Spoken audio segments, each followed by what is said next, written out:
How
are we today? Talk again.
Oregon's huge. Not as big as Texas, but it's huge. Oh, look at that. You're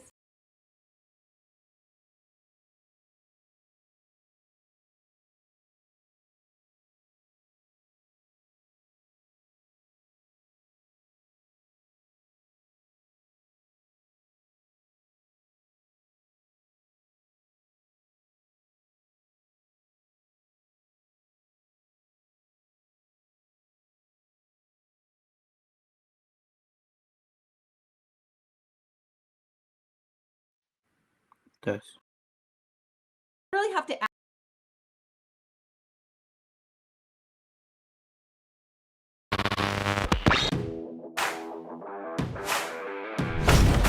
it is necessary to purge the establishment. What she's suggesting that churches do, a focus on... That's not necessarily a good thing to start with. They're stating it wasn't around when we needed the greatest generation of the 30s or 40s or... It happened before the election because there's too many Republicans that are afraid that their wrongdoing is going to... It's unacceptable, and I'm not going to sit here, stay silent, and not call it out.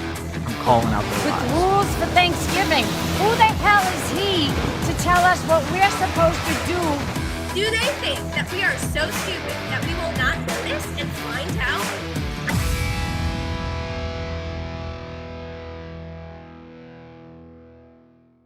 I am a raging patriot.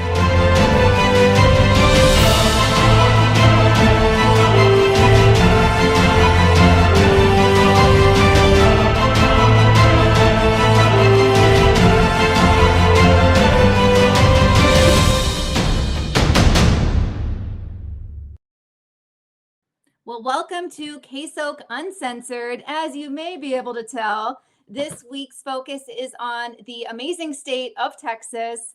Like I've been saying to my TikTok followers here, I'm a wannabe Texan. Half my family lives in the Fort Worth, Dallas area. And I'm just obsessed with Texas. So I'm so excited that I have a true Texan on today as my guest. Excuse me. But before we go to Ryan, I want to talk about something that's really important, and that is the Equity Act. Now, the Equity Act is going to pass the House without any issues. It already has. I have no doubt that it's going to again. And for those of you who don't know what it is, basically, it's going to designate schools, churches, and healthcare organizations such as hospitals as a government accommodation. And so really what that's going to do is schools, churches, and anything healthcare related is going to have to adopt or adapt to what the government says concerning gender. So basically, boys will be able to go into the girls' locker rooms and girls' bathrooms. Men will be able to go into women's shelters. Men will be able to go into women's prisons and so forth. The other thing, let's talk about pronouns. In the workplace, if you use the wrong pronoun, and likely this is more for employers, but if you use the wrong pronoun, you can be fired or you can have a lawsuit brought against you. Also, think about working for a church. Churches will be required to hire those of a diverse background. And I'm not talking skin color. I'm talking people who are not Christians being forced to be hired to a Christian church so that they are meeting this Equity Act, these Equity Act guidelines. Can you even imagine having somebody work for a church that absolutely doesn't even believe in God? I mean, seriously. So what needs to happen right now is what you can do outside of pray like hell. I know I just said hell and prayer in the same sentence, but pray and see Ryan laughing at me. But seriously, pray, but also call your state senator and urge them to vote no. The Equity Act is very, very damaging. It just puts us leaps and bounds into the wrong direction. And if, we're seeing all of these rhinos, and if we don't have our voices heard by calling our senators and really harassing them to vote no on this, I see this passing. So do some research into the Equity Act and what you can do to be involved and to make a change.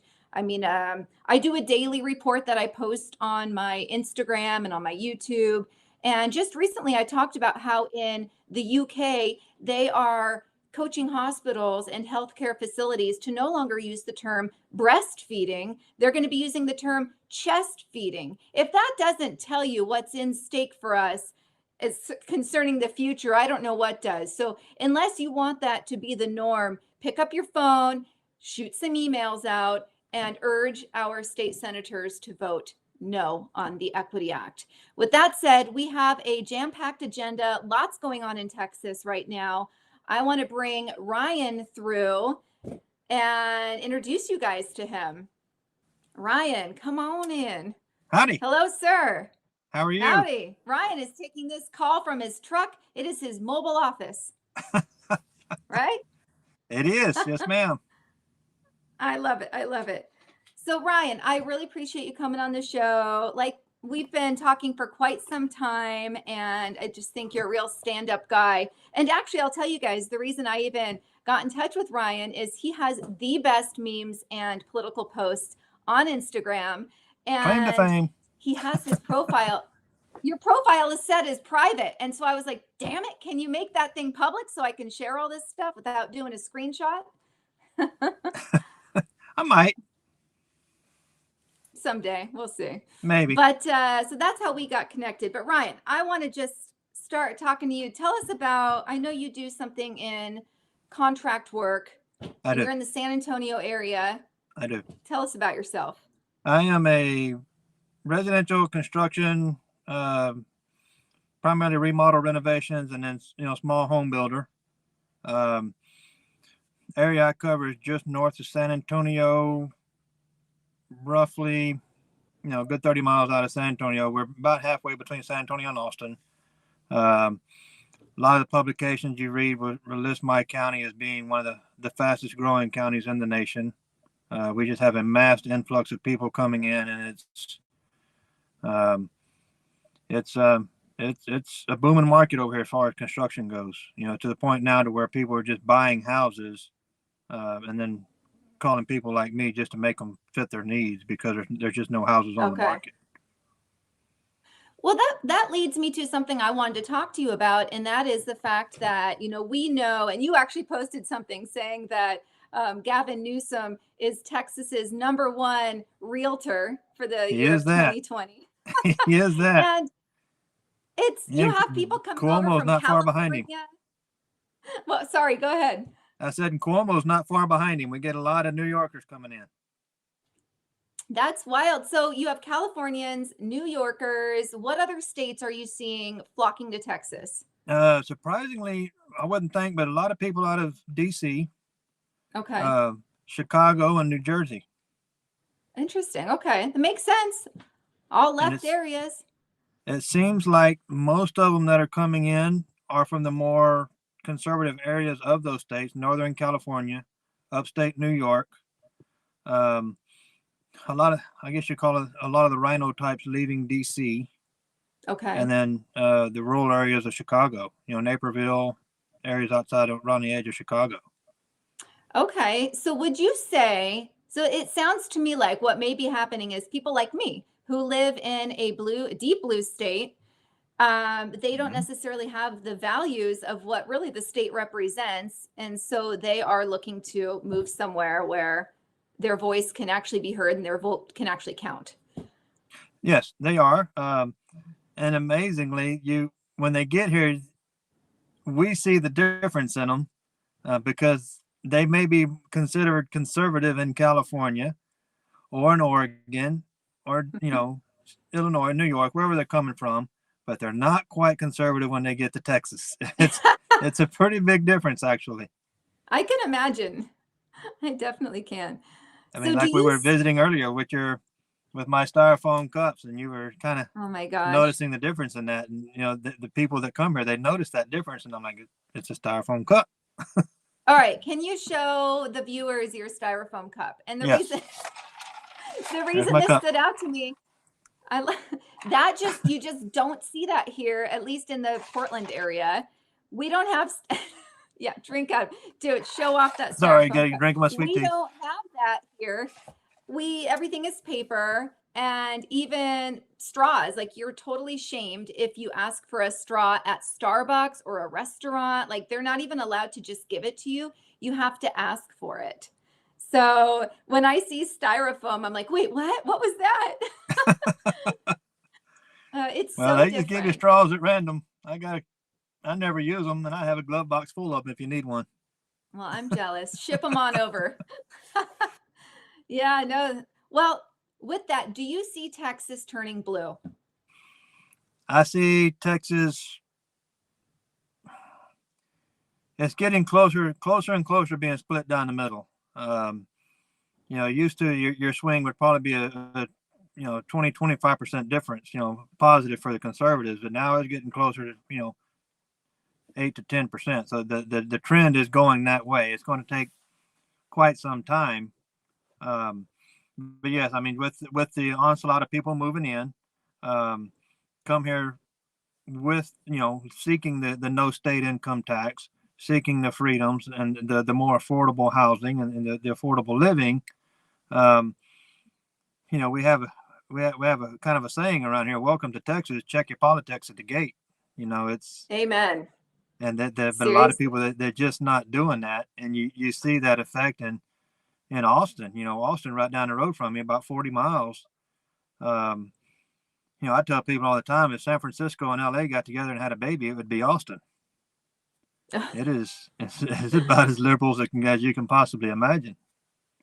Yeah, I know Portland and Austin compete for that keep Portland, keep Austin weird tagline. So that it is pretty wild that a city like that can exist and flourish in Texas. It's actually disappointing to me, to be honest. But I guess it is. Austin used to be, it's such a beautiful state, but the university has, just brings that university mentality, and with that mentality, that you have the I guess it's just an urban mentality, rural, everywhere across the nation. Your rural areas, the people that have to work for a living, they're going to be more conservative. Right. And in the urban areas, people doesn't seem to have as much control over their lives, so they're looking for somebody to help control it. So right. Give me some government here, It's a good way to put it. Well, I want to talk about, you have a family ranch that's pretty close to the border. We do. And I'd love to hear a little bit about that and experiences that you and your father, who he runs the ranch, correct? Correct. Have experienced. The family place is just north of Catarina, Texas. Catarina is pretty much along the river, about midway between Laredo and Del Rio. Family ranch is a bird flies at probably 40 miles from the river, and we have seen the effects of open borders, if you will. Illegal crossing is, here basically it really started along about 98, 99 on in, and by 2004 it had gotten really bad as far as the quality of people that's coming over. I can remember seeing them as a little boy. I can remember seeing people coming across the ranch, and we would stop and give them water or whatever food we had. And if we wasn't home, if we wasn't at the camp house, we'd leave some bottles of water, some milk jugs full of water, and canned goods on the porch, and they'd pick it up and make their way on north. And anymore, they've probably, and it's not all of them by any means. It's probably this day and age, 20%, 25% are just not good people. They're cutting the fences. Fences are expensive to replace. They're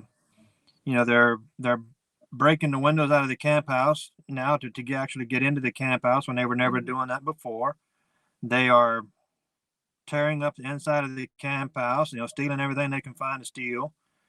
We go down there pretty regular, and almost every time we go down there, you'll see the tractor, the wires hanging out of the bottom of the tractor, or the old truck where they've tried to hot wire the tractor and steal the tractor. Anything, I guess, some kind of mobility to get them further north in a faster manner. And we're spending, this time, 2014, we were averaging probably $1,600 a month making repairs. Oh my gosh, that's crazy. Yeah. Wow.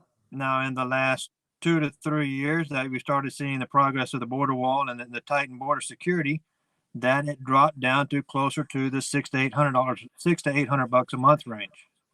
Okay. So you do see a difference from the border wall. We are seeing a difference, yes. Okay, that's good. Motherland. We had a little, Yeah, we do a little dance. Well, that's wild. So it's still happening, but less than half the cost to repair what's been happening. Right. On average. But, are there still gaping holes in the border by your property where the wall hasn't been able to go up? Yes. I mean, as far as the wall goes, they really focused on the higher concentrated border crossing areas. I mean, there are areas of the river that's not accessible by vehicle on either side of the river. And so it's hard for them for the people that want to come across. They're not going to drive 40 miles out of Laredo to find an unguarded portion of the region prior to all of this. Now the cartels are moving them further to those areas, and whatever the cartels are doing to get them to the non-wall border. Oh, wow. Okay. What can you tell us? What is something about the cartels that you witnessed firsthand, experienced firsthand, that maybe the average person doesn't know about? Something we don't see on fake news. Okay. Something I'm seeing for the cartels. Is that what you asked me? Yeah. Anything concerning the cartels? Oh, the cartels honestly have a very tight grip on everything that goes on along the border, probably about 30 miles in. They have a very tight grip on what goes on within the United States for about 30 miles. Wow. Border patrols, there's regions of the border patrol will not patrol unless there's 2 or 3 cars in a convoy. They will not do it on their own. It's just not safe. Yeah, that's wild. So you're saying they control 30 miles into the United States? They have a very firm grip on what goes on within about 30 miles. And would you say that's all along the border, including Arizona? Mainly not overly familiar with Arizona, but that would be my guess. Yes, ma'am. Wow, I had no idea. No, there again, it's just a never-ending battle for the law enforcement. I heard on local radio today, the DJ was interviewing a border patrol officer, and he was saying and he made the comment, if people saw half of what I see in a week's time, they would never sleep again. Oh my gosh, I can't even imagine. But then I'm like, tell me more. Right. But, it's just the child trafficking, the sex trafficking coming through. Last week, 2 weeks ago here in San Antonio area, they had a 911 call come in from a tanker truck, like you see an oil tanker going down the highway. I saw that. Guessing to be 80-something people on the inside of it, and they could hear people gasping for air and crying out for help on the phone. And there's no way if somebody wanted to hide that tanker truck, there's no way they were going to find it. So I was wondering what the outcome of that was. And for everyone watching, I mean, basically they were in an oil tanker, right? And they're being brought across the border. They can't breathe. They call 911. They can't tell 911 where they're at. Right. And so I was wondering whatever came of that. We don't know, I guess, right? We never know. Oh gosh, that's so sad. Fake news and the mass news media, they always tell you what the problem is, but they never let you know what happened afterwards. Right. Seriously. It's so true. I mean, that's what it was. Here's your headline. Let's go on tomorrow's headline. We don't care about this one anymore. It's so aggravating. So you mentioned that about 20 years ago or so, you would be like, things have changed. Like you would be giving water to people coming across or canned food, and they would take it graciously and go on their way. What do you think has changed in the past couple decades that has changed the way? I mean, now they're smashing into your property, cutting wires. What's the difference? I think the biggest change I've seen has been the exposure to the outside world. Mexico got internet about 20 years ago. Okay. And, just like America, it really changed the culture there. It really, actually, it took away the culture. Just kind of the mashup you're seeing across the world. You don't see regional culture like you used to anymore because the world has gotten so small with the internet. And about that same timeline is when you started seeing the changes in, the people coming across, just like you saw in America. The little town I grew up in was about 50 miles from the biggest city. It was a town of about 1,500 people. Well, this was pre-internet, and it was like I was being raised in the 50s. The mailman would come into my house and refill his coffee jug and never thought anything about it. Leave the mail on the kitchen counter, and he'd go on about his route. Wait, I have to pause. So do you say the mailman? Yes. And it wasn't said milkman. He would come in the house and refill his. Wow, that's amazing.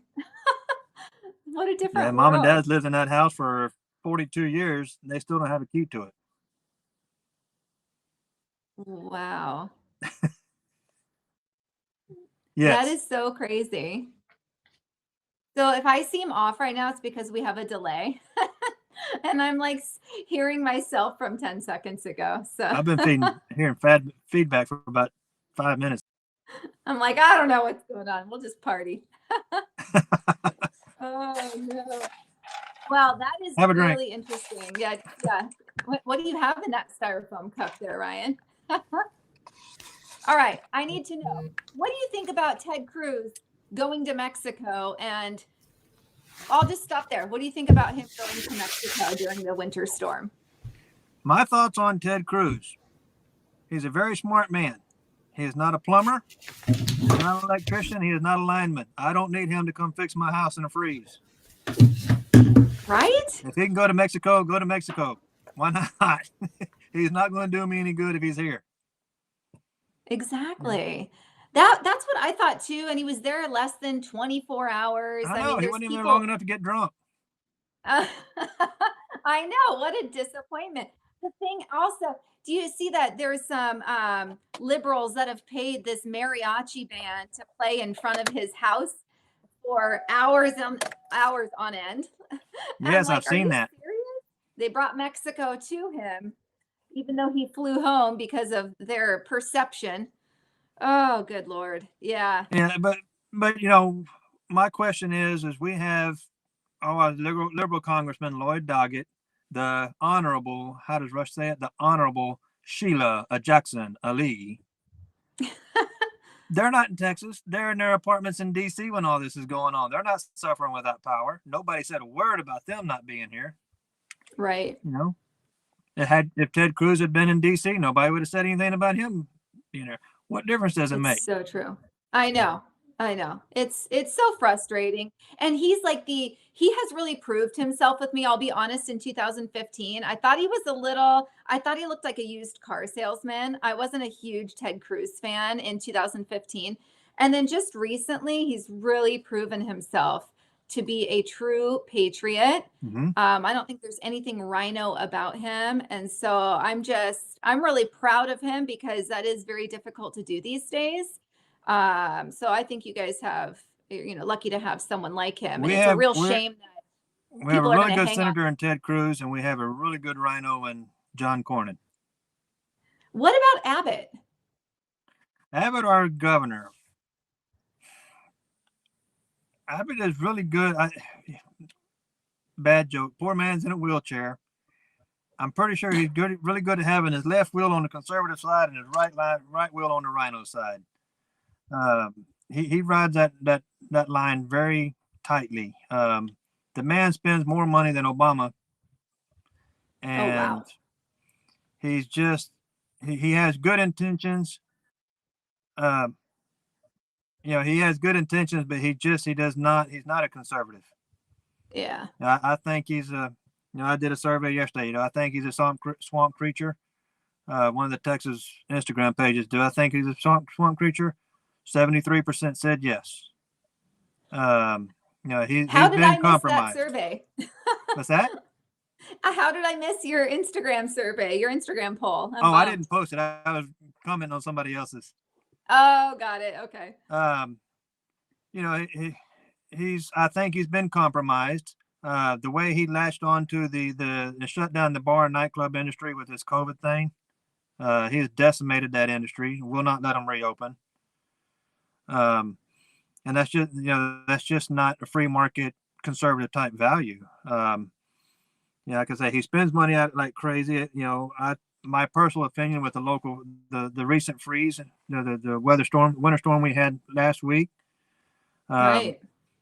Day two or three of the freeze, he's out on the PR campaign. He's doing everything he can to cover his butt, throwing anybody he can under the bus to try to pass blame. My opinion, he is CEO of this company. Had a catastrophic failure. That goes on the CEO. And then, what it boils down to is, now 25-30% of our grid power is windmills and solar farms. And that's happened because, in my opinion, Abbott is trying to appease to these big tech companies that are looking to leave California. Is, hey, look, we've got green energy. Come to Texas. We'll take care of you. We'll give you everything you need. And you ask the average Texan, we're saying, no, the gates, that gate is closed. Right. He seems like a rhino. He seems like a big phony for sure.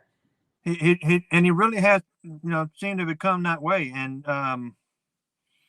I used to like the guy. I thought when I voted for him whenever he first was elected, and I thought he was going to be a good addition, and he really was. But something happened, and he really kind of, I don't know if he was compromised somehow, some way, I'm or sure he just jumped in the boat with those big tech if companies. he's a big spender, I'm sure he was compromised. He is that. Those people can't help themselves.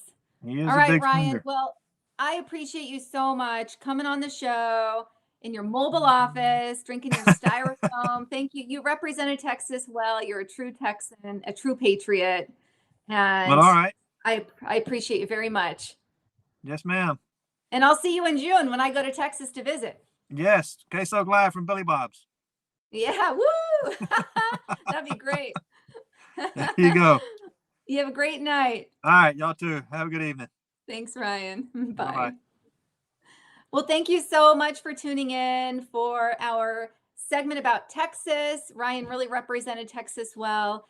And next week, shall I tell you, it's going to be California. So that'll be quite interesting. I'm thinking of breaking California up into two, northern, southern. We'll see. But we have California next week. So please tune in live. And also stay on here. We have My 2 Cents with Keith Sanders after me. Am I in? Woo! All right. I'm glad I got the countdown from Juan. Thanks a lot, buddy. I was over here reading something. And all of a sudden, I see my bright, shiny face on here. Well, your bright, shiny face. He's partying at CPAC. What can we say? Well, KSok, I have another bone to pick with you. Why aren't you at CPAC? I know. I told Juan, I'm like, I gave my husband an earful already. I'm like, you know what? Where there's a will, there's a way. It's just a whole thing. I'm home with the kids this weekend. I hear you. And I was willing to like pack them up and fly to Orlando and have my in-laws watch them because they live in Florida. But I live in Florida. I have a kiddo down here. They could have hung out. I know. I should have figured it out. But I'm just packing it up. I'm not even going to go. I Yeah. mean, Juan is here. Juan, I'm sorry. I can't go. KSok's not there. Can't do it. Right. Can't do it. I know. I love that stuff too. I told Juan, I'm like, yeah, I was really mad at my husband. He's like, don't do that. There'll be other chances. No, I'm just teasing. I like the interview you had with the gentleman before us. He's from Texas. Which part of Texas? I didn't catch that part. San Antonio. Oh, I used to live in San Antonio. If you're still there, sir, I lived in Universal City. I think I could see him right there. Yeah, there you go. Yeah, I was in Universal City. Okay, yeah, go to New Braunfels. They got Schlitterbahn there. Okay, so you're going to have a hard time finding a state I haven't lived in. I've lived in a lot of states. I don't know I'm assuming military. Military and a little bit afterwards. I kind of had to chase work. When things were really bad in 09 and 10, I had to go find the work. So my family and I made the hard sacrifices. Instead of putting our hands out, we went and found the work. And that was hard to do, but we did it. Well, we did what we could. Well, I will say one thing. My husband said, and I admire him for this. He said, I would shovel SHIT before I'm going to accept unemployment. And I love that about him. So yeah, good for you. That's great. I would flip burgers before I put my hand out. Yep. But I get it. For folks that don't have those means, the safety nets should be there. We should be able to help folks, but by no means is it a way of life. Exactly. Right, exactly. Well, you have a great show. It's so good to see you again. And I'll meet you in person one of these days. We'll make it happen. Thank you so much. Juan, roll that intro. Let's go. Thank you.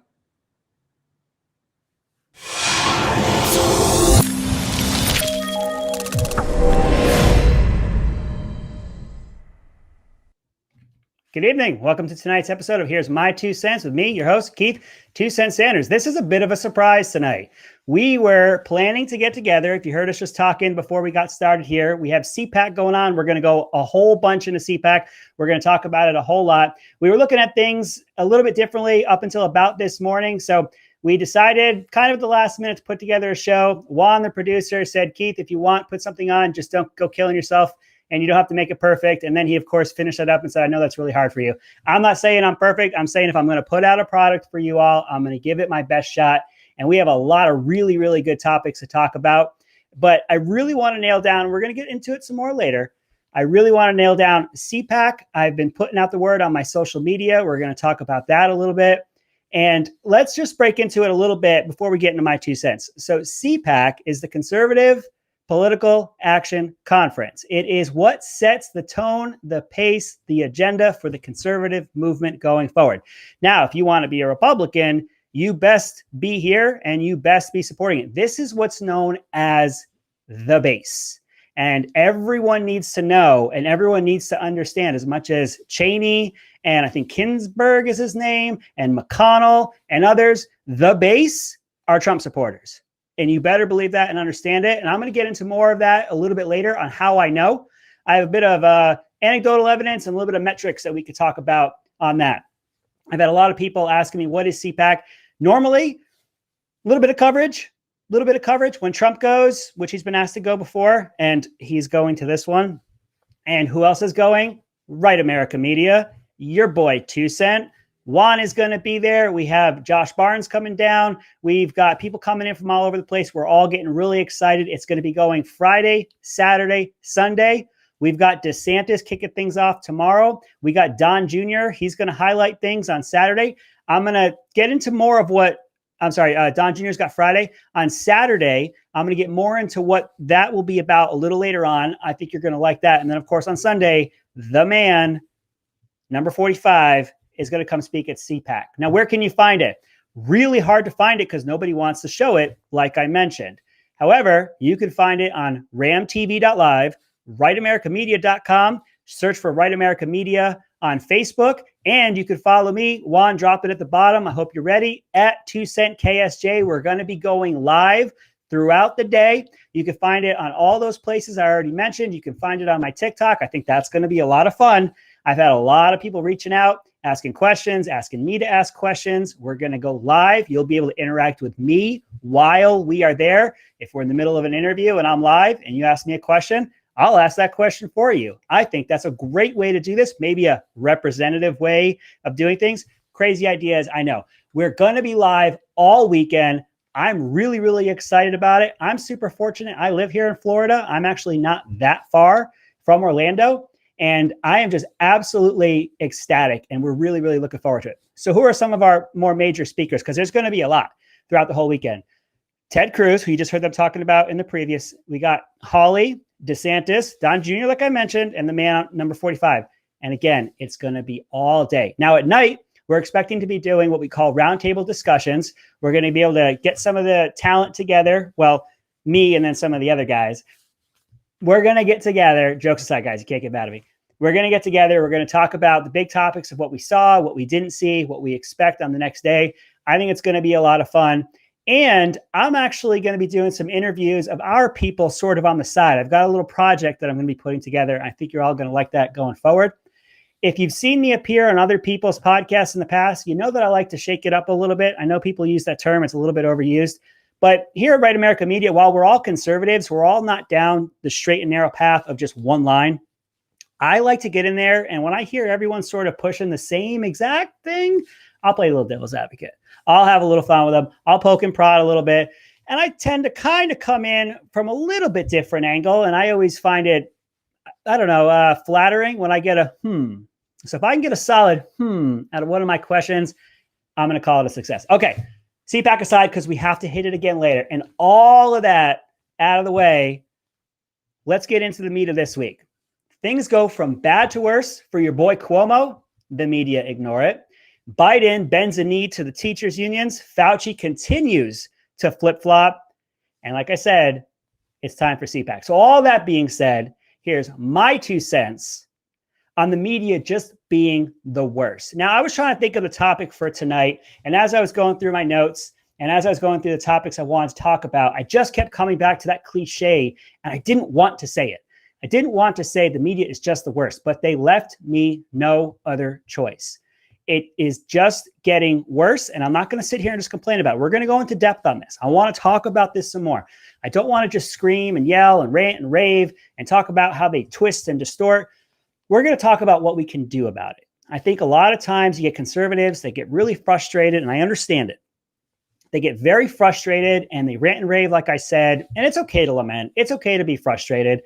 I think it's to some degree when people see someone on social media ranting and raving and going on about the media, maybe sometimes it's a bit of therapy for them. Maybe they can feel as if they're not the only ones, that they're not going crazy, that all this gaslighting isn't actually real. Now, if you don't know what gaslighting is, we talk about it a lot on the show. There's an old movie called Gaslight where the husband of the show, the movie, wanted to make his wife feel like she was going crazy. So he started off with a kerosene light where he would turn it down a little bit. And she would see it and say, "Did you turn this down?" And he would say, "No, you turned it down." And then he would do other things throughout the day and in the house. And she started to think that she was doing these things. So now we have this term called gaslighting. The media absolutely loves to use gaslighting. And it's maddening. Honestly, it's just absolutely maddening. Now, I think, and I've been seeing this some anecdotally, like I mentioned, and some through metrics, that this may, hopefully, possibly come back to bite the rear ends of the media. And here's what I mean by that. And we're going to talk about this a little bit more later. They've completely silenced Trump. Little preview for later. Are they turning him into a martyr? They completely silence other folks on platforms. They deplatform entire platforms. You have Congress people going after an actual news stations. I am seeing people more and more reaching out to smaller outlets like ours, ramtv.live. If you're finding us on YouTube, look us up on Facebook, Right America Media, or rightamericamedia.com. There's a lot of other outlets as well, and we're all working together. I don't know if they know that. I don't know if I want to let the beans out, but we work together. Yes, there's competition, but at the same time, we're going to network together, and we're working together to continue to get out this conservative message. So I had said there was a topic that I wasn't going to talk about anymore, and I'm not really talking about it. When I say I'm not talking about it, I'm being slick here, I know that. I said I would not talk about impeachment anymore. I just said the word, but here is why. Please forgive me. I'm talking about it because I know no one cared about it. We've talked about that. Got it. Now, I have recently been posting to my social media that I will be attending CPAC. I will be behind the scenes, and number 45 is coming there. My social media has absolutely exploded. I have added over 20,000 followers in the last 2 days just by talking about how we're going to be at CPAC. So why did I mention the word that shall not be mentioned? When I talked impeachment, nobody cared. Absolutely nobody cared. What do people care about? I'm bringing it forward. People still care about Trump. People still care about the message. People still care about the movement of America first. My social media went absolutely nuts when I said that Trump was going to be there. Number 45 was going to be there on Sunday. People absolutely lost it. And I started saying, why is everyone so frantic about this?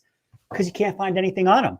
They've completely silenced him. Are they turning him into a martyr? Is he going to start to be even more romanticized? Are people going to start to see him in even a better light, where you take out them constantly bashing and berating what he's actually saying, and them just using him as a whipping post, them using him as a voodoo doll to strike into whenever they feel like it?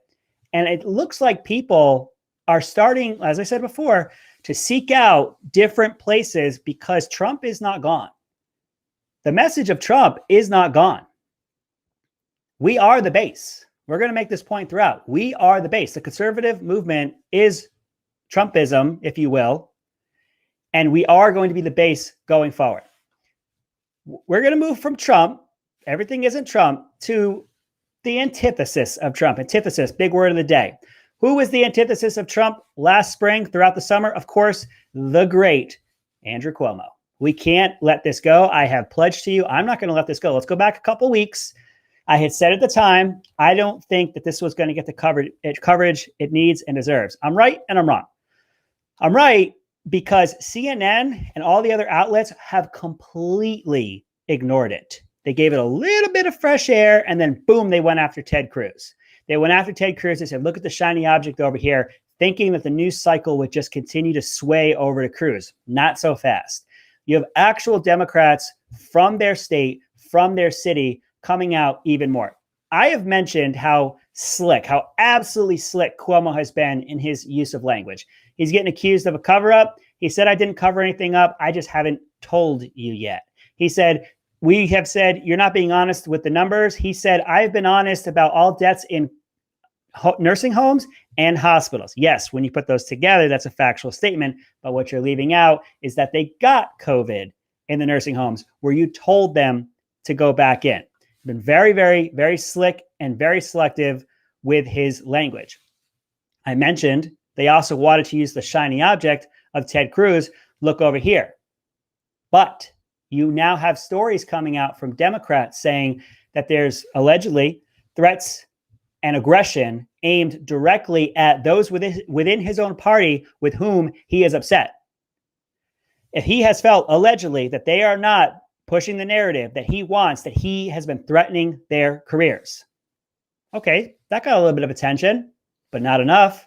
And then the career killer came out. The end of your career came out, Andrew Cuomo, if you're a Republican.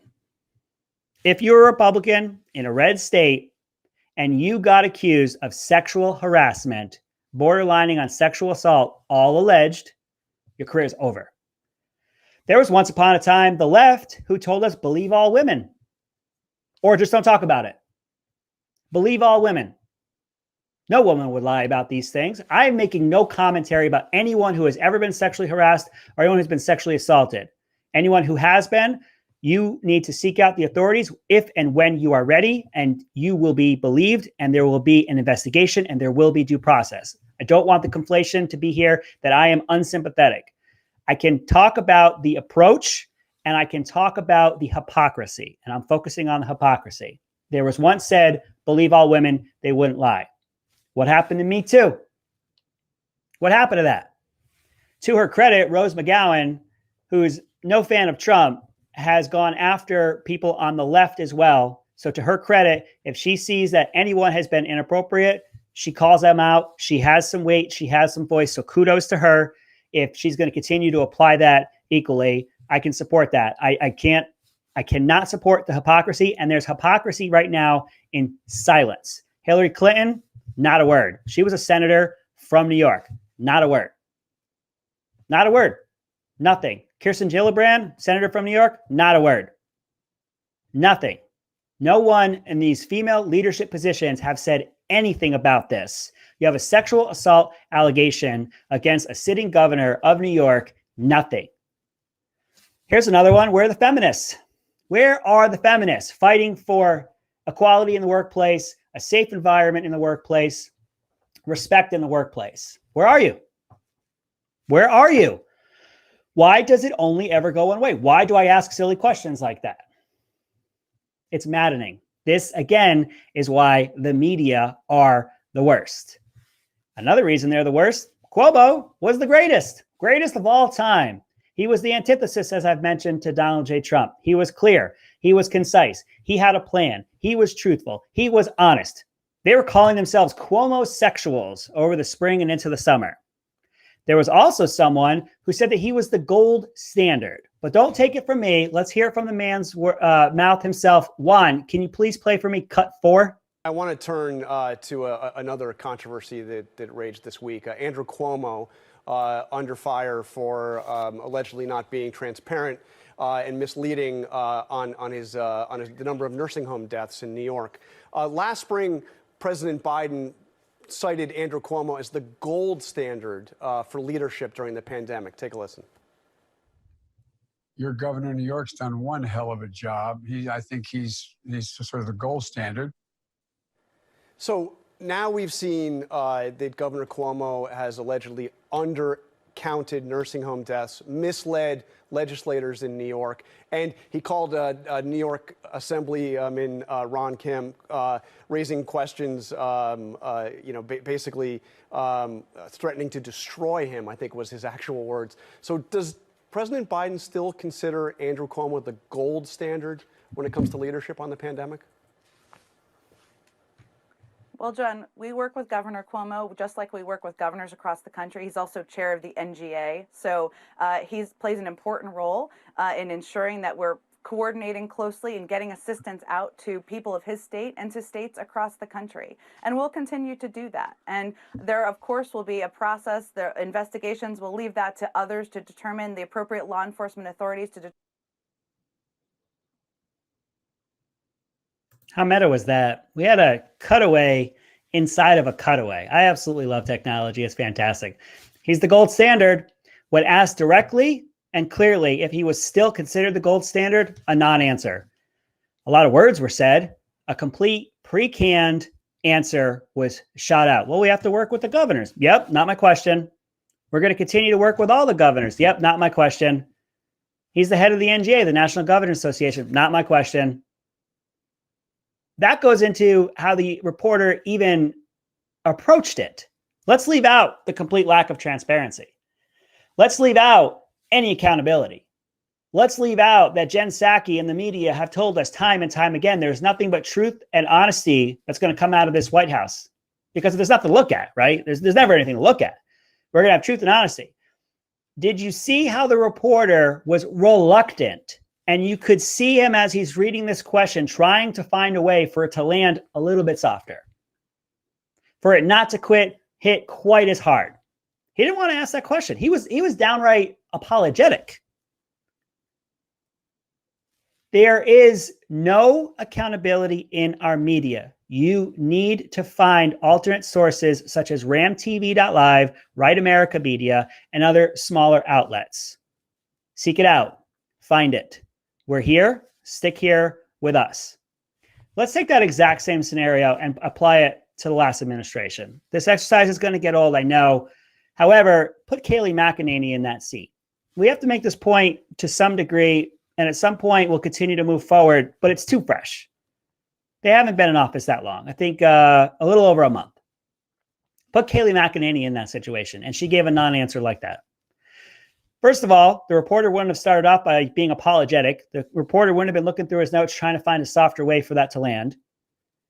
He would have hit her between the eyes and said, isn't it true that you said he's the gold standard and you still feel he's the gold standard and everything that he's done lays at your feet? And then as soon as she would have started to answer, it would have been talking over her and screaming the same question at her over and over and over. That extended to Sarah Huckabee Sanders as well.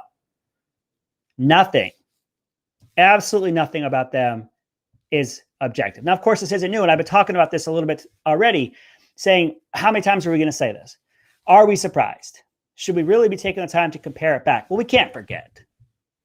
Something I've been talking about on this show for a while now is this idea they're going to play so much nothing upon you that you're going to forget. We know what they're going to do. We cannot allow them to be successful in their efforts. Being frustrated, I get it. I hit it a little bit at the beginning. I'm frustrated too. I'm upset too. And I'm going to keep nailing this home. We need to continue to find our alternate sources. This is nothing but short of propaganda. Our good friend Jen Psaki, the debate captain, the girl next door, had some more to say in that exact same interview. Let's kick it over to her words on what she has to say about schools opening. I want to turn to the question of schools reopening. Obviously, President Biden first had said he wanted to see the majority of schools reopened by the end of his first 100 days. That would be April. Now the goal is K through 8, 5 days a week. What is this realistic, or are we going to see the majority of schools in this country open by April? That's our goal. That's our objective. That's our plan, John. And but what we need, and what the president said at the time we need, is funding. That's why he's proposed $130 billion in the American Rescue Plan, because many schools across the country don't have the resources to be able to invest in improving facilities, on hiring more bus drivers, on hiring more temporary teachers so we can have smaller class sizes. There have been some important steps in the last week, including these CDC guidelines that give clear science-based guidelines for school districts on a range of steps they can take to be safe. But every school in the country does not have that funding and does not have the resources, and we need to, from the federal government, help address that. Does the president support the idea of making that funding in the American Rescue Plan contingent on schools reopening? So a requirement: you receive funding, you bring students back. That's not a contingency that we're putting in, that we're recommending to go in the bill or in legislation, John. That's our goal. That's our objective. That's our plan. Great. How? Oh, sorry. More money. More money is always the answer. $130 billion more dollars. I say more dollars because the last time we went through this exercise, they allocated $70 billion. How much of that has been used so far? $4 billion. $4 billion out of 70 has been used, $130 billion more dollars. Well, 2 cents, you don't want the children to be safe. No, I want the children to go back to school where we know they are safe. How do we know that? Take a look at Florida. We're going to get into that a little bit more later. 2 cents, you don't care about teachers. Oh, I care about teachers a lot. We're going to get into that some more too. Let's talk about the idea of getting more than 50% of the students at school throughout the week. That answer keeps changing. And not only that, this is yet another instance where the Biden administration and good old Jen Psaki, the captain of the debate team, the girl next door, promises things that already exist. It started with promising 1 million shots a day when they stepped into office. And on the day they stepped into office, the Trump administration had been putting 1.1 million shots into arms a day. So let's promise something that already exists, and we'll even lower the goal there a little bit too. Then, if that wasn't enough, they want credit, sticking with vaccines here for a moment, they want credit for ordering more vaccines, as if nobody would have done that. The first thing you do when you show up in office at that point is, how many vaccines do we have? How many more can we get? When can we get them? Now, let's talk about opening the schools at 50%. Schools currently, 1 day a week, 60%. So let's promise a goal that already exists, and we'll even go below it as to make it impossible for us to miss this goal. The CDC was not something that was mentioned there. We have to follow the guidelines, she said. If we follow their guidelines right now, we'd have to close schools. Schools that are running safely right now would have to close. We'd be in a situation where we'd have to send these kids home. Kids that are thriving right now. If you want to open these schools, you know what? Let's have someone who's a lot more eloquent as I stutter over my own words. Juan, play for me cut 1. Let's see what the governor of Florida has to say about opening schools. 33 states have more cases per capita than Florida for children per capita. And many of those don't have a lot of in-person instruction in school. And so there is no evidence to suggest that school kids should do anything else other than be in school. This has been clear for months and months and months. We followed the data when we worked to get the parents the option to send the kids back, because we had looked at what happened in Europe, places like Sweden and all these other places. And it does not require another $100 billion. The school reopening plan that makes the most sense, if you want to open schools, open them. Open the door. Let them come in and let them learn. And the only reason that that is not happening across this country, like it is in Florida, like it is in a handful of other states, it's one reason and one reason only. Because the Democratic Party puts the interests of education unions and special interests ahead of the well-being of our children and of our families. You want to open the schools? You want to know how to do it? Open them. I live in Florida. I'm going to give you some anecdotal evidence here right now. My kid goes to soccer. Other kids I see are playing other sports. My kid has been going to school. Let me tell you how we handle the pandemic here. First of all, we understand the science. The idea is always screaming, the science, the science, the science, until the science doesn't push the narrative that you want. They're in a quagmire. They're in an absolute quagmire. They had to convince all these people over the summer that you want the schools closed, so that way it would hurt the American people, it would hurt the economy, and we could use that leverage against Trump. Well, unfortunate for them, we have 50 individual states and some other territories. In this state, in Florida, we have a free state. What happens if and when there's a case at the school? I'll tell you what they do. We've seen it a handful of times since school opened this year. You get a notification. Someone has tested positive. That child or person is removed from the situation, and anyone that had immediate contact, we're talking 2 to 3 people, are then quarantined. The class is then segregated, not quarantined, for a couple of days to ensure there isn't a breakout. Once that happens, they're integrated back in a safe manner. That's to say the children are separated during lunch. The children are allowed to be outside together. They are thriving. They're not scared. They have an understanding that we need to be safe and we need to take this seriously. And at the same time, we can continue to live. The man is not wrong. Anecdotal evidence aside, let's go back to the first clip we had where we had good old Jen Psaki, captain of the debate team, girl next door, tell us that when asked, if you get federal money to open, must you open? Nope. Of course not. Why would we put accountability on federal money? Why? Who are we at the federal level to tell these people at the local level what to do? What an amazing idea.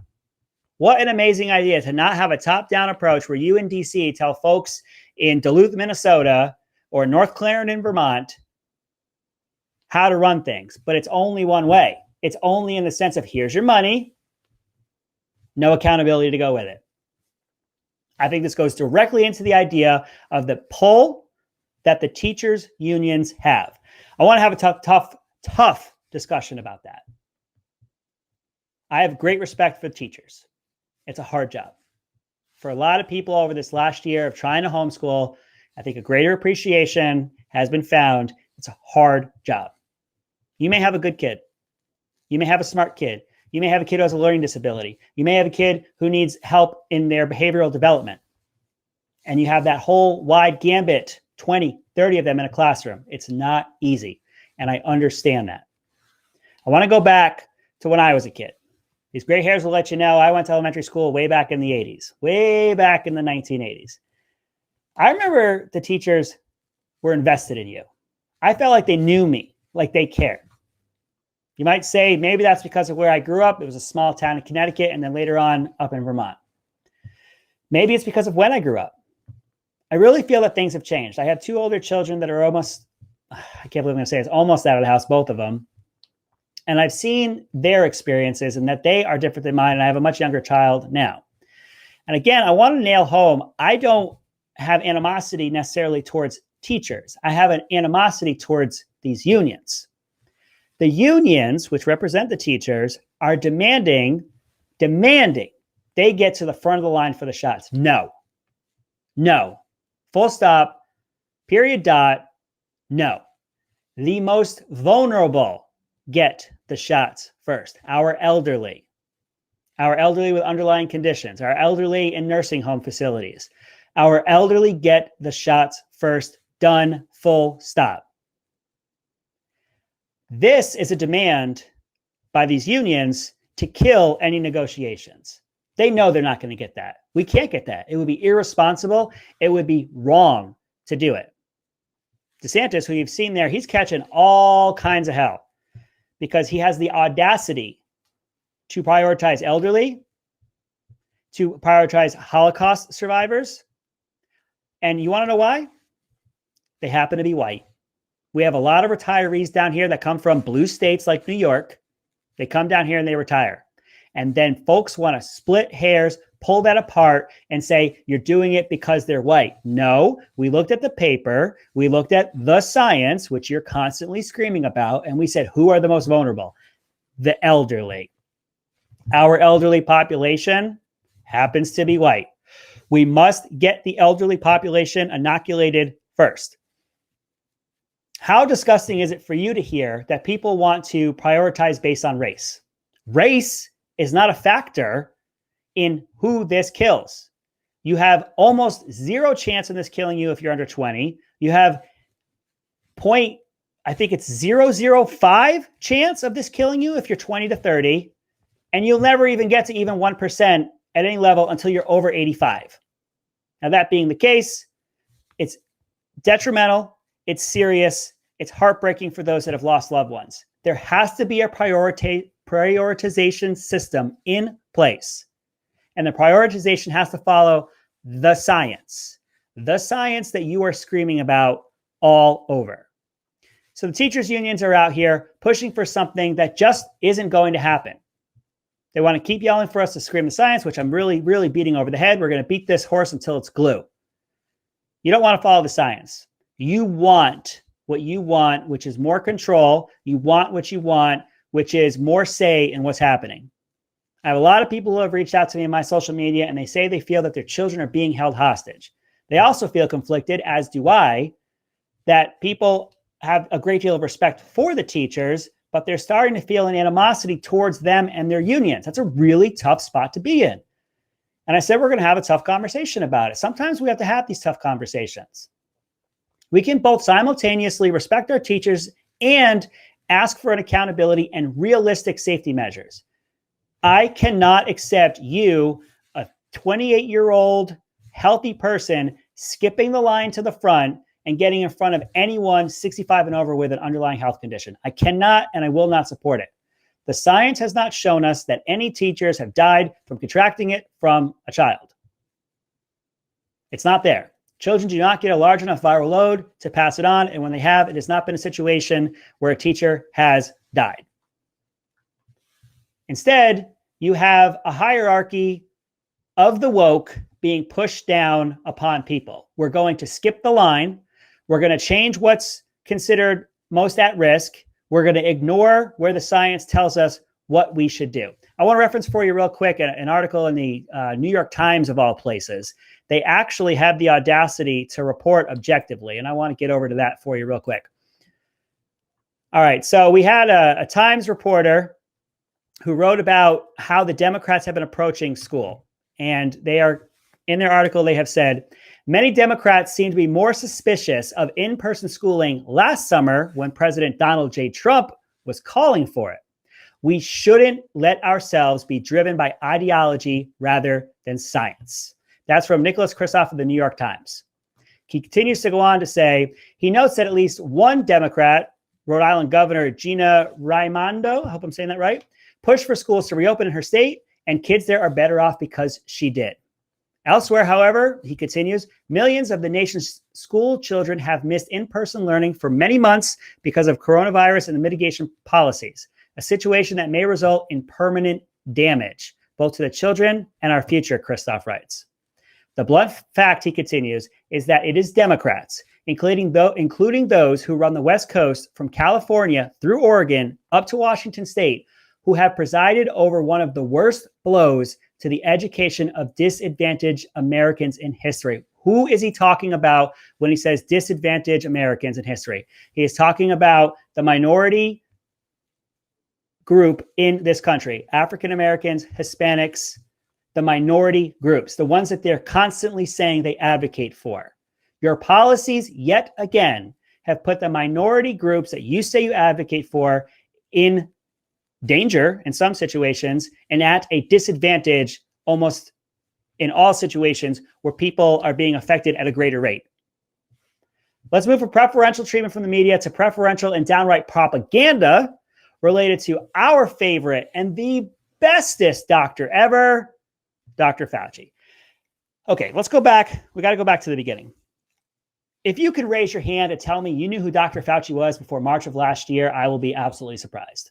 There's none of us. And that man has been in an appointed position since, I believe, 1984. He makes more money than the president. He is the highest paid government official in our country. Nobody knew who he was until March of last year.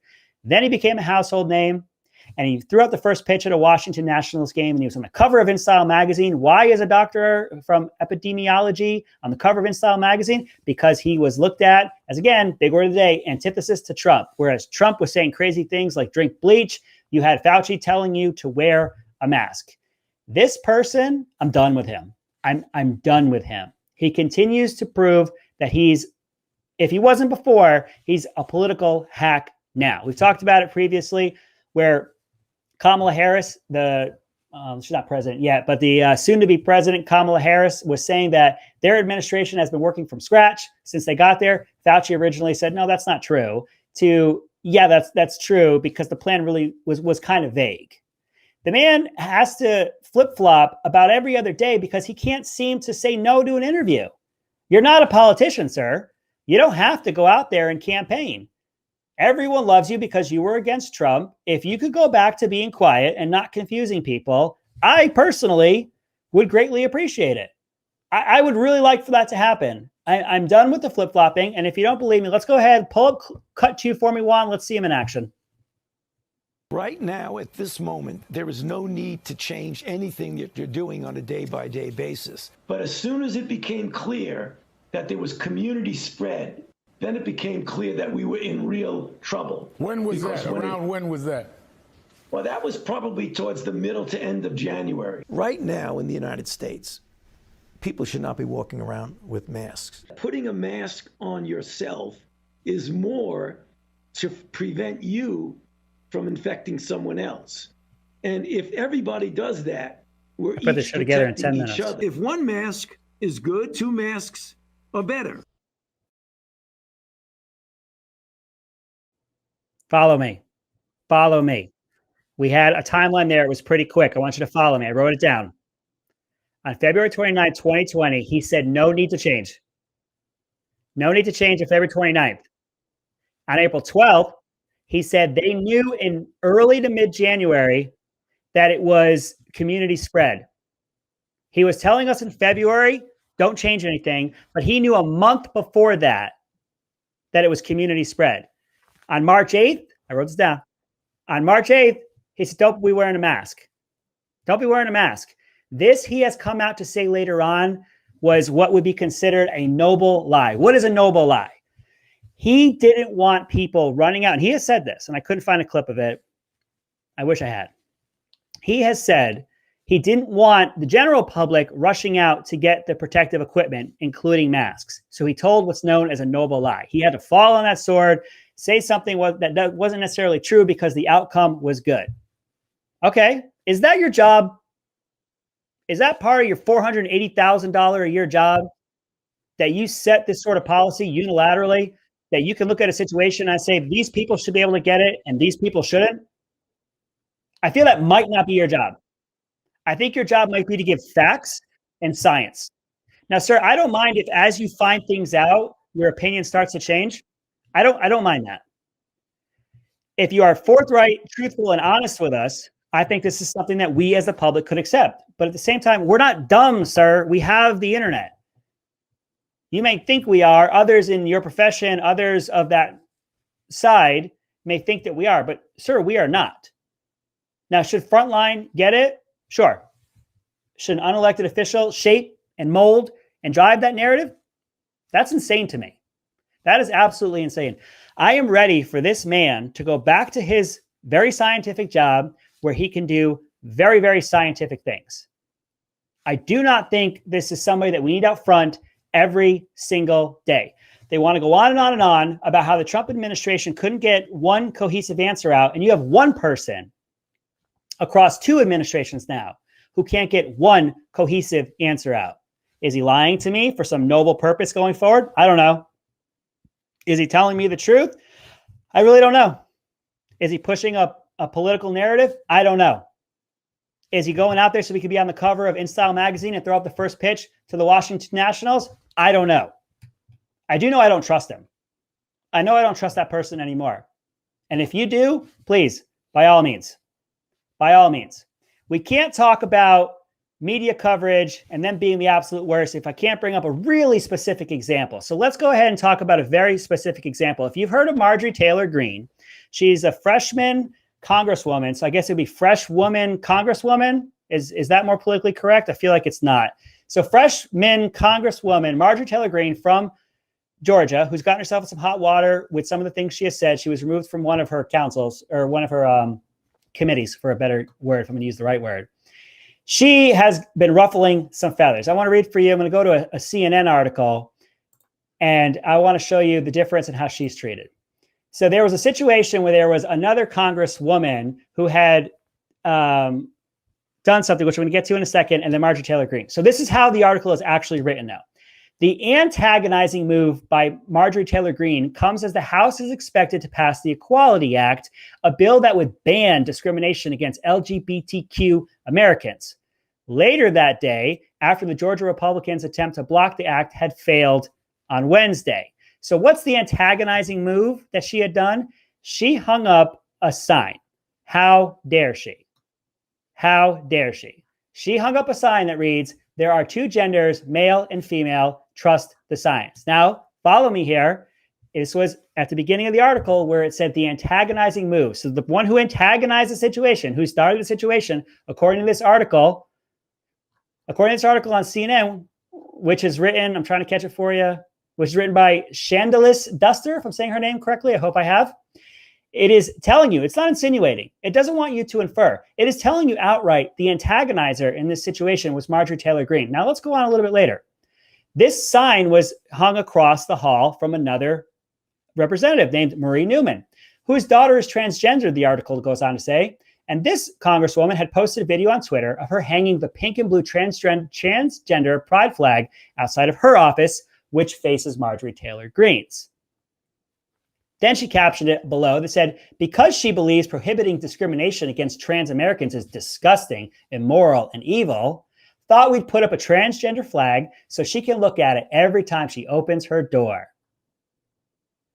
Then in response to that, Marjorie Taylor Greene posted, there are two genders, male and female. Thought I would hang this sign here so every time she opens the door, she can read it. There you go, black and white. They take a situation. It starts off with this person over here has been antagonizing it. Then you go a little deeper and you can see who actually in this situation started it. I'm going to stay on Marjorie Taylor Greene here just a little bit longer. If you don't know who she is, she's going to be the catalyst. I'm getting a little off topic for tonight, but I really want to get this communicated.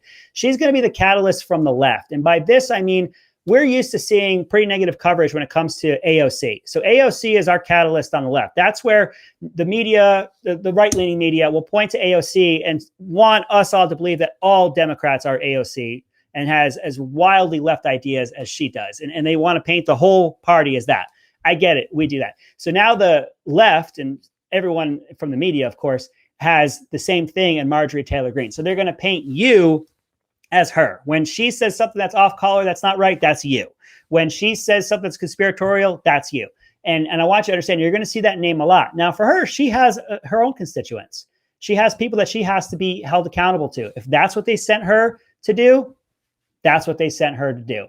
But let's get off that. I just dropped a little bit nugget there. We're probably going to talk about her a lot more going forward. We've talked a lot about negative stuff tonight, and I keep doing this, and I keep saying I'm not going to, but I don't know. It just happens. Let's talk about some good stuff. We talked about this at the beginning. CPAC this weekend. I think you can see my mood is just picked up. I am ecstatic. I am ready. Juan is just like always at like a 1 out of 10. I've got him at a solid 1.5. This man is going crazy right now. A solid 1.5. I think he cracked a smile. I can't really tell. I think the man cracked a smile. He's here. He's the godfather of this all. He's the one who started Right America Media. We got hosts flying in. We're getting the timeline set up. The interviews are being lined up. We've got the equipment. We've got the talent. There's other talent too, but we got the talent. We're going to make this happen. We're super, super excited. What am I most looking forward to? First of all, I'm most looking forward to being with people who are of like mind, and we can share some ideas, perhaps even disagree with each other a little bit. I mentioned that earlier. I might disagree with some of my colleagues when we get in some of these roundtables. But you can't not get excited about the man. Number 45 is going to be there.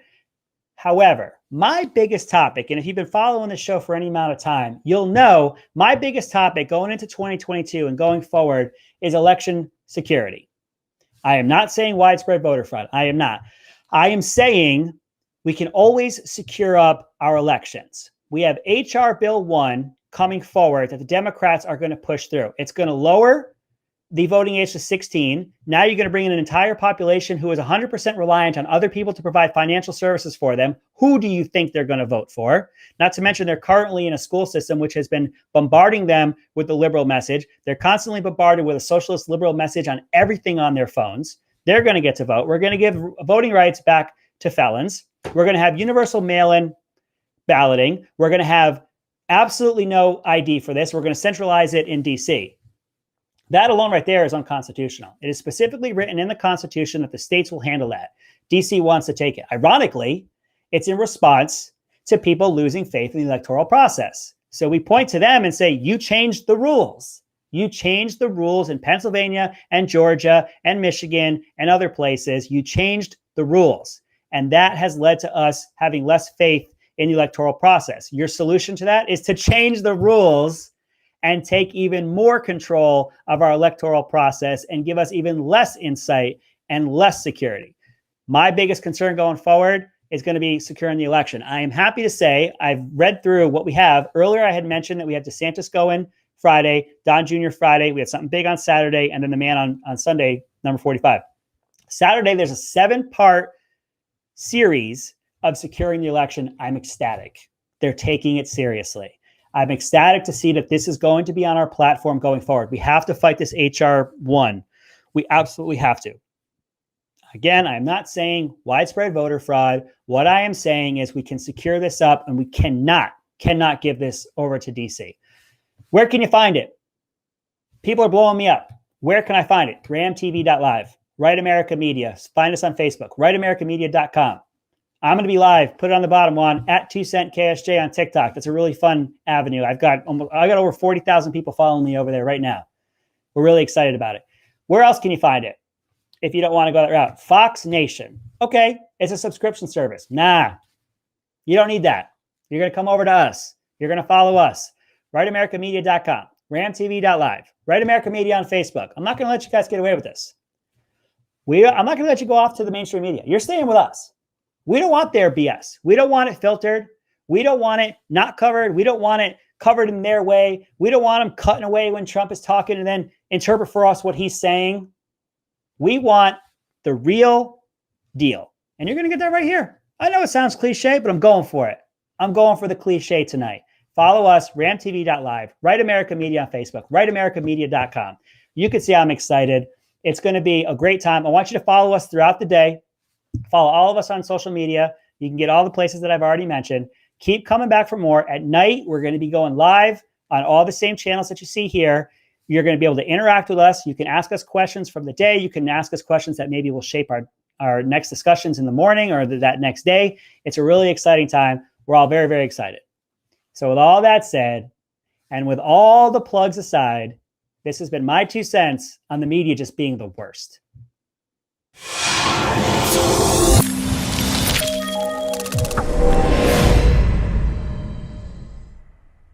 There's no such thing as gun violence, political terminology and how it affects us, and media disinformation. This is The Loaded Mic, and I'm Dan Wos.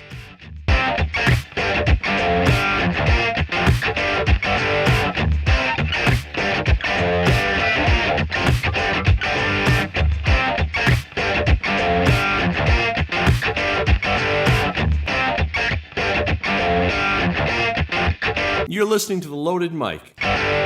The term gun violence is at the center of the political left's anti-gun fear campaign. The entire gun grab agenda is based on this one nomenclature. Now, sure, they have several other talking points like assault weapon, weapons of war, and high capacity. But the term gun violence is the big daddy term that gets the most attention. So how did the term gun violence become such a talking point in our culture, even when it doesn't actually exist? Gun violence. Gun violence. Gun violence. You use the right term. Gun violence. Gun violence. What is gun violence anyway? First, let's get some clear definitions on the words themselves. Gun, portable firearm such as a pistol or revolver. Violence, behavior or treatment in which physical force is exerted for the purpose of causing damage or injury. So, if violence is a behavior, what's a behavior? Behavior is the actions or reactions of a person or animal in response to external or internal stimuli. In other words, a reaction to the conscious or subconscious thought of something occurring, either in the mind or in the external world. Behavior is the point where physics and thought intersect. So, can a gun think?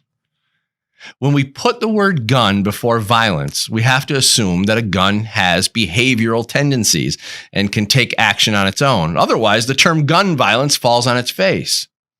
As Albert Einstein said, quote, "Nothing happens until something moves," end quote. So what causes the gun to move?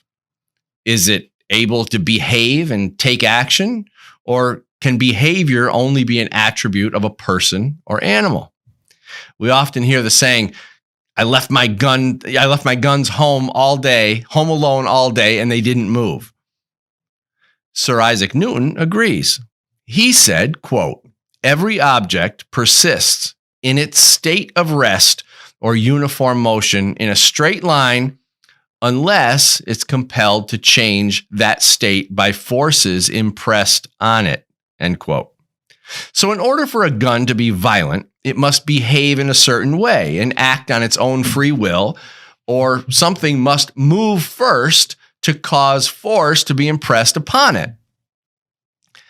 I know this might sound obvious, and I'm sure you get my point by now, but remember, there are many people who actually believe that guns can act on their own. They hear stories of guns mysteriously going off by themselves, or they believe guns can bounce down a staircase, spraying bullets in all directions, killing people like we saw in the 1994 movie True Lies.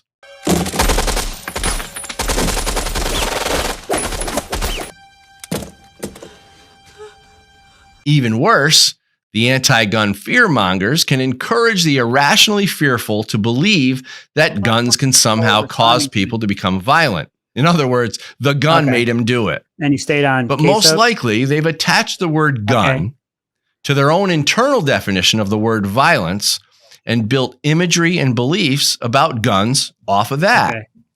So when faced with this logic, the anti-gunner is forced to admit that what they mean I'll just continue to when they use the term gun violence is people using guns to be violent. But that argument's debunked when we look at the overwhelming number of lives saved by the presence of a gun. Knowing that we all have about a 1 in 300 chance of being the victim of a violent crime, and knowing that guns are used to save 2.5 million lives per year in America, we can see that the term gun violence is nothing more than an unfounded emotional ploy to scare people into supporting gun control. Oh, YouTube. Okay. Any logical thinking person understands that guns can't pull their own triggers and act on their own. But regardless of reality, what I said about the teachers, I'm not going after people teachers. can be very emotionally driven and willfully ignorant when it comes to things they've been conditioned to fear. Sons of bitches. Therefore, the term gun violence is the perfect motivator for politicians to work their potential voters into a fearful frenzy. So I hate to break it to the gun grabbers, but there's no such thing as gun violence. If politicians and media were honest, they would talk about human violence, but they don't for a few reasons. If we were to discuss the causes of human violence, we would have to expose the failed policies of the very people who want to ban guns. Rather than discuss welfare dependency, open borders, drug use, gang violence, sanctuary cities, gun-free zones, left-wing terror groups, and criminals released from prison for political reasons, the gun grabbers would much rather redirect your focus to guns and wrap them in a fearfully delicious fantasy of gun violence.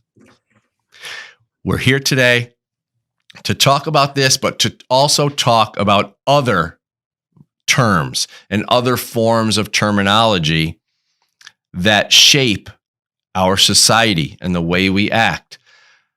We have a great show for you today, and with me today is John Chiara, and let's get into that, John. How you doing, cowboy? I'm good.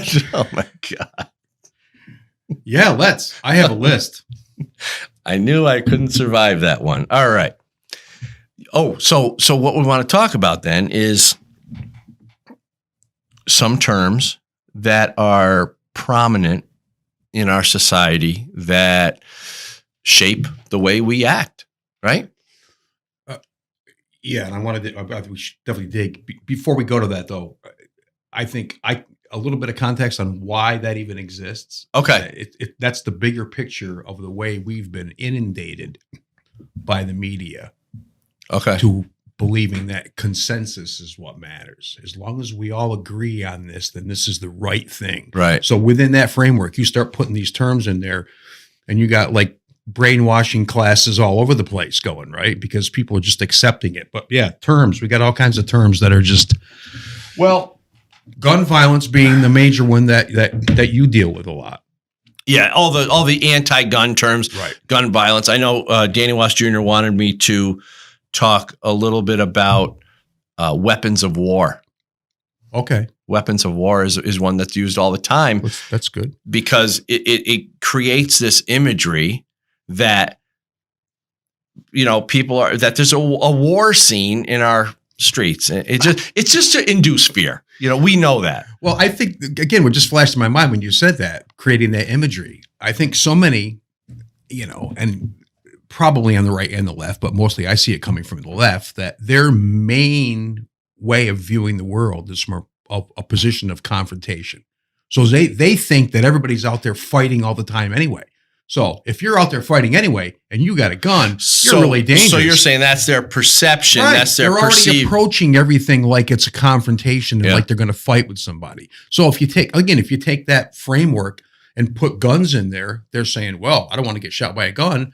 That guy, he's got a gun and we're going to fight. So he shouldn't have a gun. It's kind of it's a leap, but there's all these little leaps that are going on within this consciousness, like you said, that lead people to just accept the fact that consensus is what they should believe. So back to the topics. I don't want to get.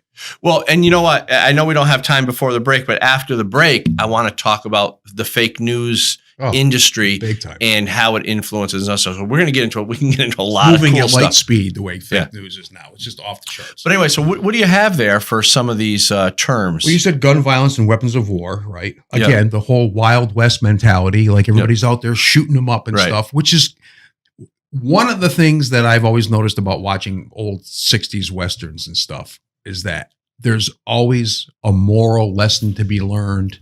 And there's always a story that takes you someplace where you can feel good about what's going on. But within that context, people are shooting people right and left, right? So because that's got to be part of the. That's kind of like you come for the popcorn and stay for the movie. You know what I mean? That kind of a thing. And I'll just add to that real quick. The Wild West one is interesting because they want you to think, and I've read it before, that they want you to believe that there's going to be shootouts in the produce section and road rage incidents. Right. And it's just so not true. Well, it's not true again, because even if you take the Wild West scenario and you're watching old TV Westerns and the good guys are shooting at people, but you're missing the whole context of the story. The reason they're shooting at people is they're protecting what's valuable to them and their family, and they're coming out at the end doing the right thing, which is what most gun owners are pretty much all about, right? They're not out. Nobody goes out and buys a gun that I know to go out and shoot people. Right. Primarily the idea of gun owner. Well, I shouldn't say primarily because there's many different reasons for gun ownership. We can't know what everybody's thinking, but as a rule, like I say, most of our friends that we know, like a lot of the situations we get into where, people say this, and this, all this stuff exists. It's to preserve life for the most. I know what you're getting at. Because you want to have the choice to protect your own life if the situation presents itself. Right. You don't have time to go out and buy a gun when somebody's coming at you with a knife. The situation there's over 1 million acts of violence per year in America. I mean, you can't deny that. It's just, that's reported. Those are ones that are reported. So there's possibly a lot more unreported acts of violence too. So I'm sure there is. How can you fool yourself? And the thing is, we talked about this before too, but the people who don't want to believe that stuff, that there's 1 million acts of violence and there's only 300 million people, which gives us that 1 in 300 chance of being a victim. The people who don't want to believe that 1 in 300 odds are the same people going out buying lottery tickets where you have a 1 in 20 million chance of winning. So they're okay with the 1 in 20 million risk, but the 1 in 300, that's out of question. That can't. Right. You shouldn't be able to protect yourself against that, but I should be able to go out and buy my lottery ticket, which is right. And I'm not condemning anybody from buying lottery tickets. Go ahead. Yeah. So anyway, go ahead. Let's see what else we got. We're talking about terms, right, that are being thrown around. Stuff that influences the way we communicate in society and stuff. White supremacists, white nationalists. And this is becoming so much more now where, again, I watched a couple of news reports yesterday where, important people in positions of, power, relatively speaking, are going down this road where the QAnon is ruining the world. And again, I don't know anything about QAnon. I don't know anybody that knows anything about it. I don't get my newsletter from QAnon every morning telling me what to do. You know, watch out for this, go here, do this. None of that. So all these terms are just things that they seem to be just keep throwing at us until we accept them as normal. Yeah. Like, I think for a lot of people, if you mentioned the term white supremacy, they would say, oh yeah, okay, that's how it is. You know? Oh yeah, they believe that it actually exists. Well, let's look at the word. What does it mean? It means I think I'm better than you because of the color of my skin, which is racist. Where are all these people? Because Aldi's, I'm Walmart, primarily surrounded by white people in my life. It's just the way it is. It's my environment. It's the way there's a majority of white people in the country, and you're not, right? So I don't think I've ever in my life heard a white person say, I believe because I'm white that, I don't even want to say because it can get clipped. It can get clipped out of this video, me saying it, but you know what I mean? So it can be taken out of context. So I want to be careful how I word this, but I've never heard anybody say that because of their skin color, they believe they're supreme or they're better than other people. I've never heard anybody say it. Have you? No.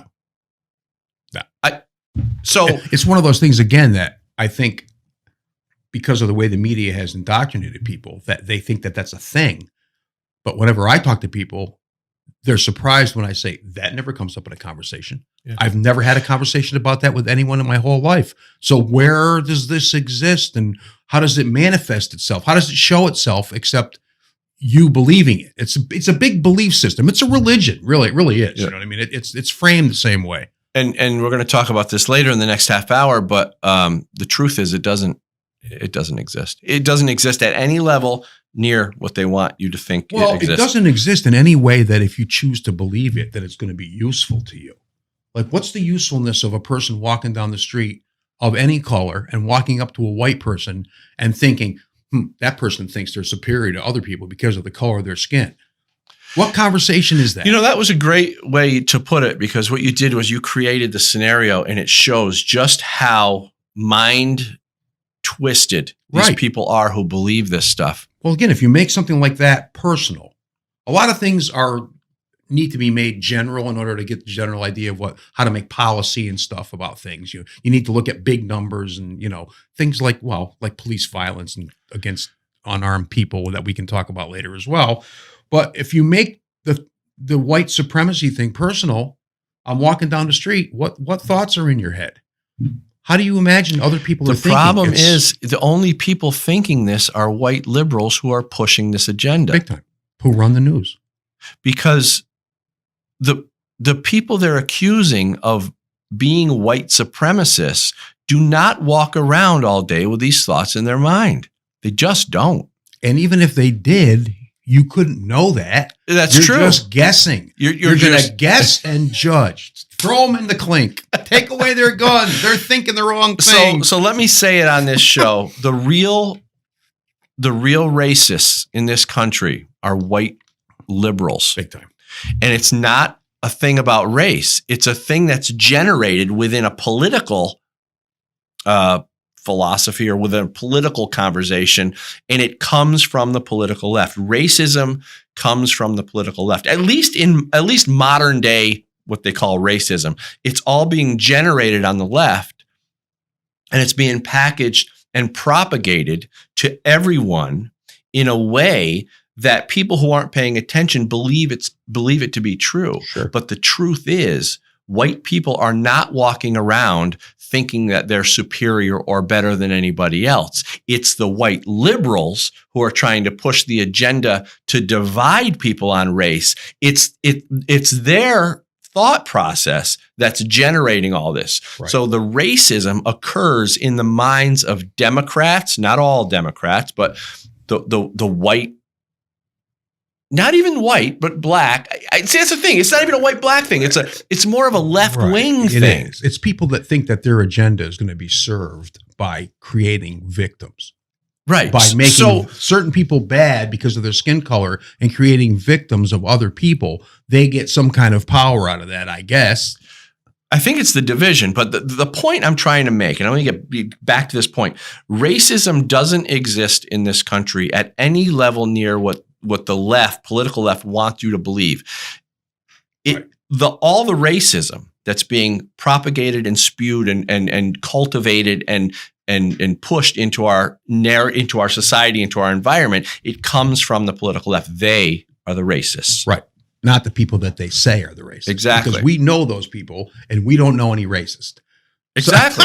So maybe it's I'm true. surrounded by primarily white, middle class, upper middle class people most of the time in business, in real estate, in not even class wise, but not even middle class, but lower class, right? And even some poverty line level class people. So, and the reason I bring in class in is because usually racism is categorized by poverty, and they use economics. So I am surrounded by a wide variety of financial class people on a daily basis, but primarily white people.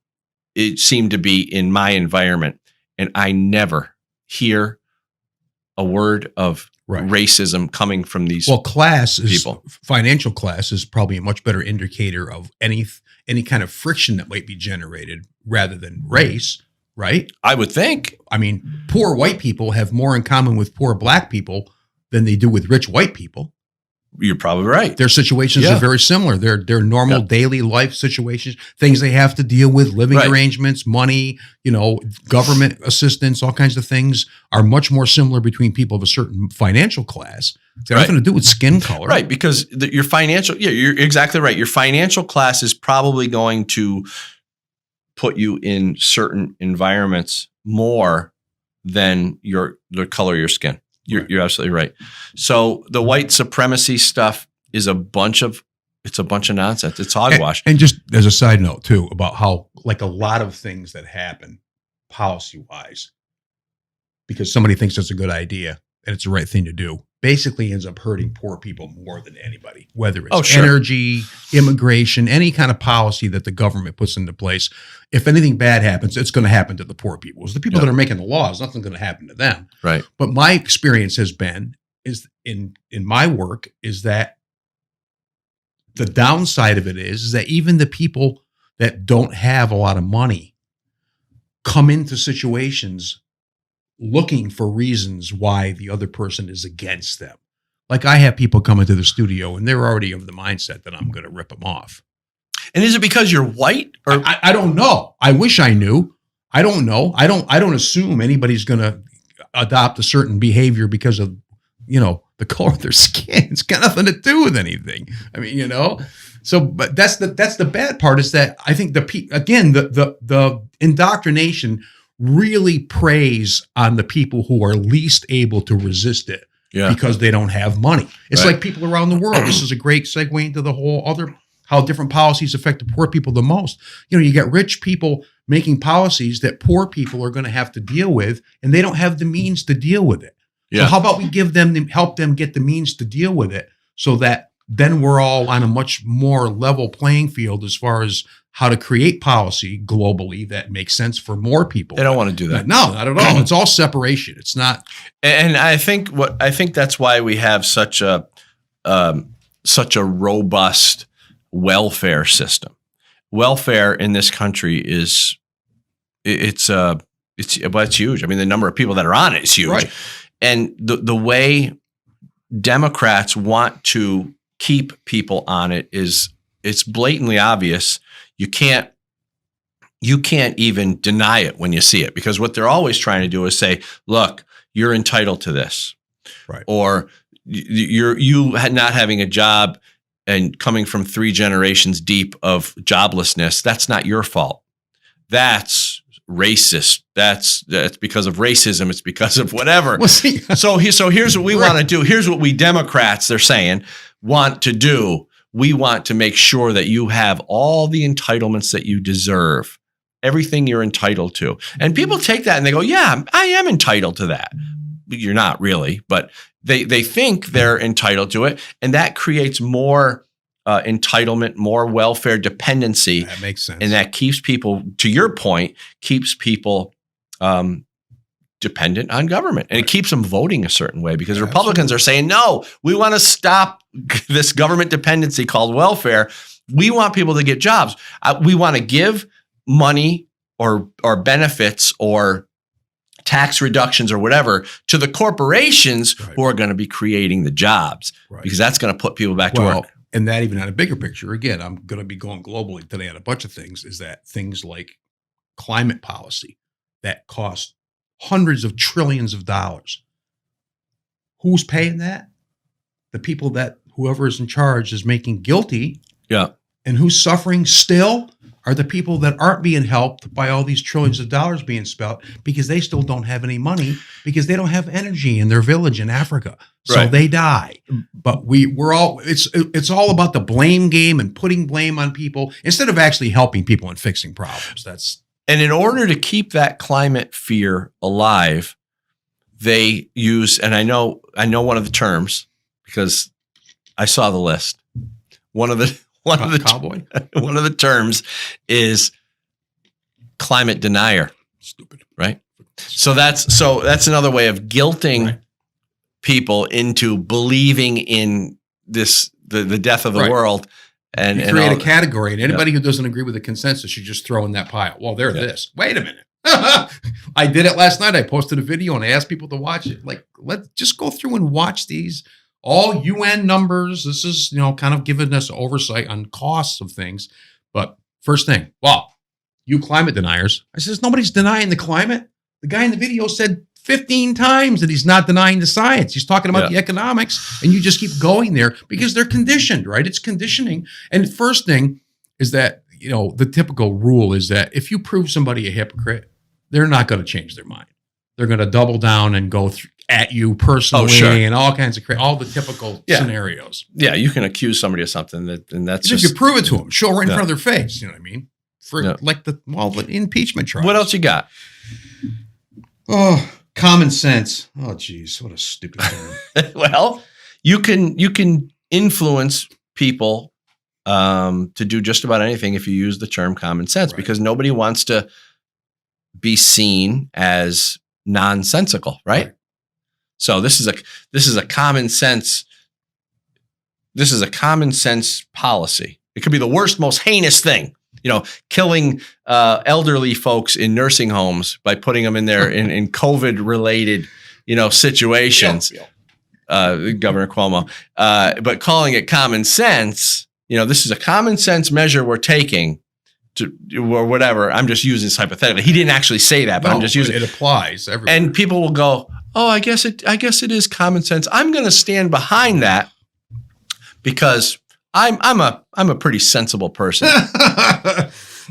Well, common sense obviously isn't that common, and it's another one of it's a term like a lot of people used to talk about the golden rule. You know what I mean? If we all live by the golden rule, that works great for your family, but if you meet somebody from another country who has completely different values from you and completely different communication styles and everything about their life is different, you can't assume that they want what you want or ever. So the common thing is it's just consensus. It means what the people we've been talking about who are assigning all these labels to people, they decide what's common because it's on the news and it's everywhere. Yeah. What was the term yesterday? Oh, our norms have been challenged for the last 4 years. Like, how many times you got to hear that before you realize that they're all reading from the same script? Well, not only that, but what is norm? They're saying that everything that they say is norm. Exactly. And that's my point, is that you can't take your norms and your values and impose them on other people, especially people that you have nothing to do with. You can't apply that nationally because everybody's different. Yeah. And again, we're going to get into that after the break of the CNN and the fake news and stuff. But what else did we have? I know we had at least one more. My choice, your choice. That's the abortion thing. Oh, the abortion thing. About that, because I'm not going to get into that. No, I'll get into abortion. Pay your fair share. Oh, we can talk about that too. Just to touch on the abortion thing. We don't have to go long on that. My body, my choice. It's a great narrative because it looks good. It's like, okay, well, it is your body. It's your body, but it's not really your body. There's another body in there. There's another human being in there. So that's where they find a way to help you not see that part, but focus on the rights of the individual. And it's my body, my choice. And so it's just another one of those narratives. What was the other one? Pay your fair share. Pay your fair share. Because I'm going to decide what's fair and you have to pay. Right. What's fair? How many things have we looked at that go through this? And there's all kinds of ways of looking at what fair share might mean. You know what I mean? But to assume that one person knows what that is and that they should be able to tell everybody else what they need to, and to make people guilty because they're not. Fair share is a term that's created so they can add any parameter to it. So in other words, pay your fair share could mean anything depending on what they're talking about that day. Right. In other words, if you make $1 million per year in taxes and you pay a lower percentage, let's say you pay 20%, and somebody who's making 100,000 or less is paying more in percentage wise or whatever. I don't know what it is. And they're saying pay your fair share, meaning we want you to pay more because you make more. I don't understand how people can even think that that's a good idea. You're making more money. You're going to pay let's say we pay the same percentage. Everybody across the board pays the same percentage, whatever that is, 10, 15, 20%, whatever it is. Why is that not fair? If I'm making $1 million a year, my 10% is $100,000. Right. I'm putting a heck of a lot more. I'm putting in the same amount that the next guy is making his entire year. I'm putting in his whole salary. Right. He's putting in $10,000. I'm putting in $100,000 because I make 10 times more. Well, that's a good example of how you really have to look at the actual numbers and not how you feel about what people should be doing, because you're not going to fix the problems without looking at the numbers. If there is a problem. Why don't they see that the people that the person making more money is contributing more? I'm getting the signal that we got to stop. Go. Okay, so we got to take a quick break. So we'll be right back.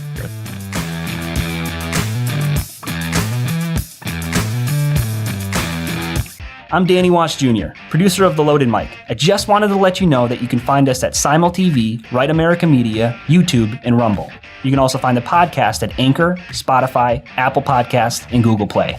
Or you can go to loadedmic.com. Remember to like, share, subscribe, and leave a review. The Second Amendment is a priority at The Loaded Mic. If we don't defend the right to keep and bear arms, there are people who are happy to violate it. The strategies and tactics of the anti-gun crowd and politicians are sinister. We need to understand those tactics. I wrote the Good Gun, Bad Guy book series as the rule book to their evil game, so we can understand their strategies and motives to defeat them. Understand the mindset of the anti-gunner in Book 1. Learn the media strategies behind the gun grab in Book 2. And understand the politics behind their mission in Book 3. Go to goodgunbadguy.com.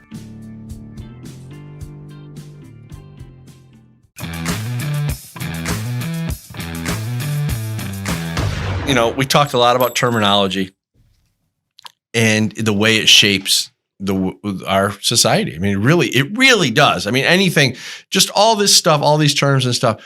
But like, who's responsible for it? Who's responsible for pushing this on our society? Like, we know the media does it. We know the fake news media. And the ironic thing right now, which is a big thing right now that's happening, is left-wing media, otherwise known as mainstream media, whatever you want to call it, CNN, NBC, all the drive-by media. They are in the process right now, and they're having they've created a campaign right now called the Disinformation Campaign. So what they're doing is they're on a mission now to make sure that they label everyone else disinformation when the truth is it's them that's doing it. They're the ones that are fake news. They're the ones that are creating the narrative. So I wanted to talk a little bit about this and see if we can get into this conversation, because it's very complex. There's a lot of strategies going on. And if you're not paying attention, it's easy to fall in the trap of flip on CNN and believe what they say. I had somebody say that the other day, that somebody that they knew said, I'm well informed. I have CNN. I'm in the office all day long. It's such a form of brainwashing too. It is. And they fear, the people that do it, like you're talking about, I think have a basic fear. And Tucker Carlson had a great phrase in the video yesterday. They don't want freelance thinkers out there. Yeah. They want people to join the consensus. Yep. And they've convinced people that joining the consensus is the right thing to do. So that's the battle that we have going on. Yeah. And it usually is people who believe that they are smart. They believe that they're intellectually superior to others. They believe that they're the morally superior ones because they believe that they're making society better. And that's all part of the way the left-wing narrative works. It helps the viewer. I didn't think this through, so let me make sure that I'm going to try to formulate this. Stay on the trail. It helps the viewer believe that by getting the information that they're getting from the CNNs of the world, that they are now intellectually superior, they're smarter, they have the knowledge, they're informed. So instantly the person thinks, okay, I know more than everybody else because I'm watching this. Not only that, these policies or these things that I'm buying into or that I'm subscribing to are helping the world. So now there's this play or this ploy on buying into the person's emotional integrity or whatever you want to call it. Moral. Making them think that they're morally superior. So what you got is by giving them this stuff, you're also encouraging them to believe that they're smarter and they're morally superior. So how do you change someone's mind if they already believe that they're smarter than everybody else and they're morally superior to everybody else? How do you change their mind? How do you help them see that it's all a big smokescreen? Right. And they've been lied to. Well, it's the same kind of difficulty we have with what you were talking about before, because this, again, is all part of the entitlement mentality that people have been convinced of. Because you watch this and care about this and feel this way, that makes you better than other people. You're entitled to tell other people what to do because you're on the right side. Yeah. How you convince them, I don't know. I mean, I actually have had a little bit of luck with some people, but the main thing is that if they don't have some kind of basic kernel of curiosity in their normal thinking process, it's really tough. Yeah. Because they're conditioned not only to believe what they're being told, but they're being conditioned to demonize people who ask questions about other ways of looking at that. So they're perfectly trapped in a bubble. They've been, but you don't know you're in the bubble if you're in the bubble. Well, that's the thing. You don't know, part of being brainwashed is to believe that you could never be brainwashed. Right. And that's or that only other people can be brainwashed. Yeah. And that's another piece that's included in this whole, and I just wish people could, and I wish I could explain it better, but I wish people could see just how manipulative it is by all the little components that are put into place, the intellectual superior, the morally superior, the believing that the other people are bad, right. Believing that the other people are uninformed and dumb, right, and believing that you have more compassion, believing all this stuff, and they find strategic ways to insert all these little components within the narrative. Right. Well, the framework has been put together. And that's because of Trump. Because Trump gave them the ultimate universal enemy. Yeah. He's the boogeyman. Right. And we can all gather around hating Trump. Right. So that you put that together for 4 years and you get all these people that are all used to thinking the same thing about one person, and they're trained. They're like Pavlov's dog. They're in there waiting for you to ring that bell and throw them some meat. You know what I mean? So everything that comes, I watch people on social media where people put up the same kind of articles from the same kind of sources, all directed towards one small thing about hating a person.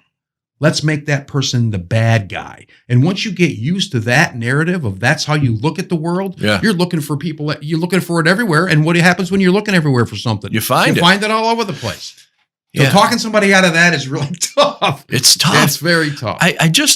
It's kind of sad. And it's kind of, it's really just disturbing that these people, the left-wing CNN followers, the people who are so caught up in the narrative, it's disturbing that they just can't see it. They can't see what's been done to them.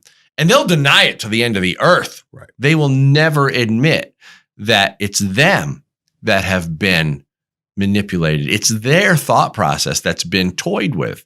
And it's been toyed with, and it's been changed in a way that the people who have something to gain, okay, who will gain power from this group of people believing the way they believe it, have one of the basic brainwashing techniques I see is that they convince you that you only need to know this little bit of information and you can know about all these different topics. Yeah. So again, you're informed.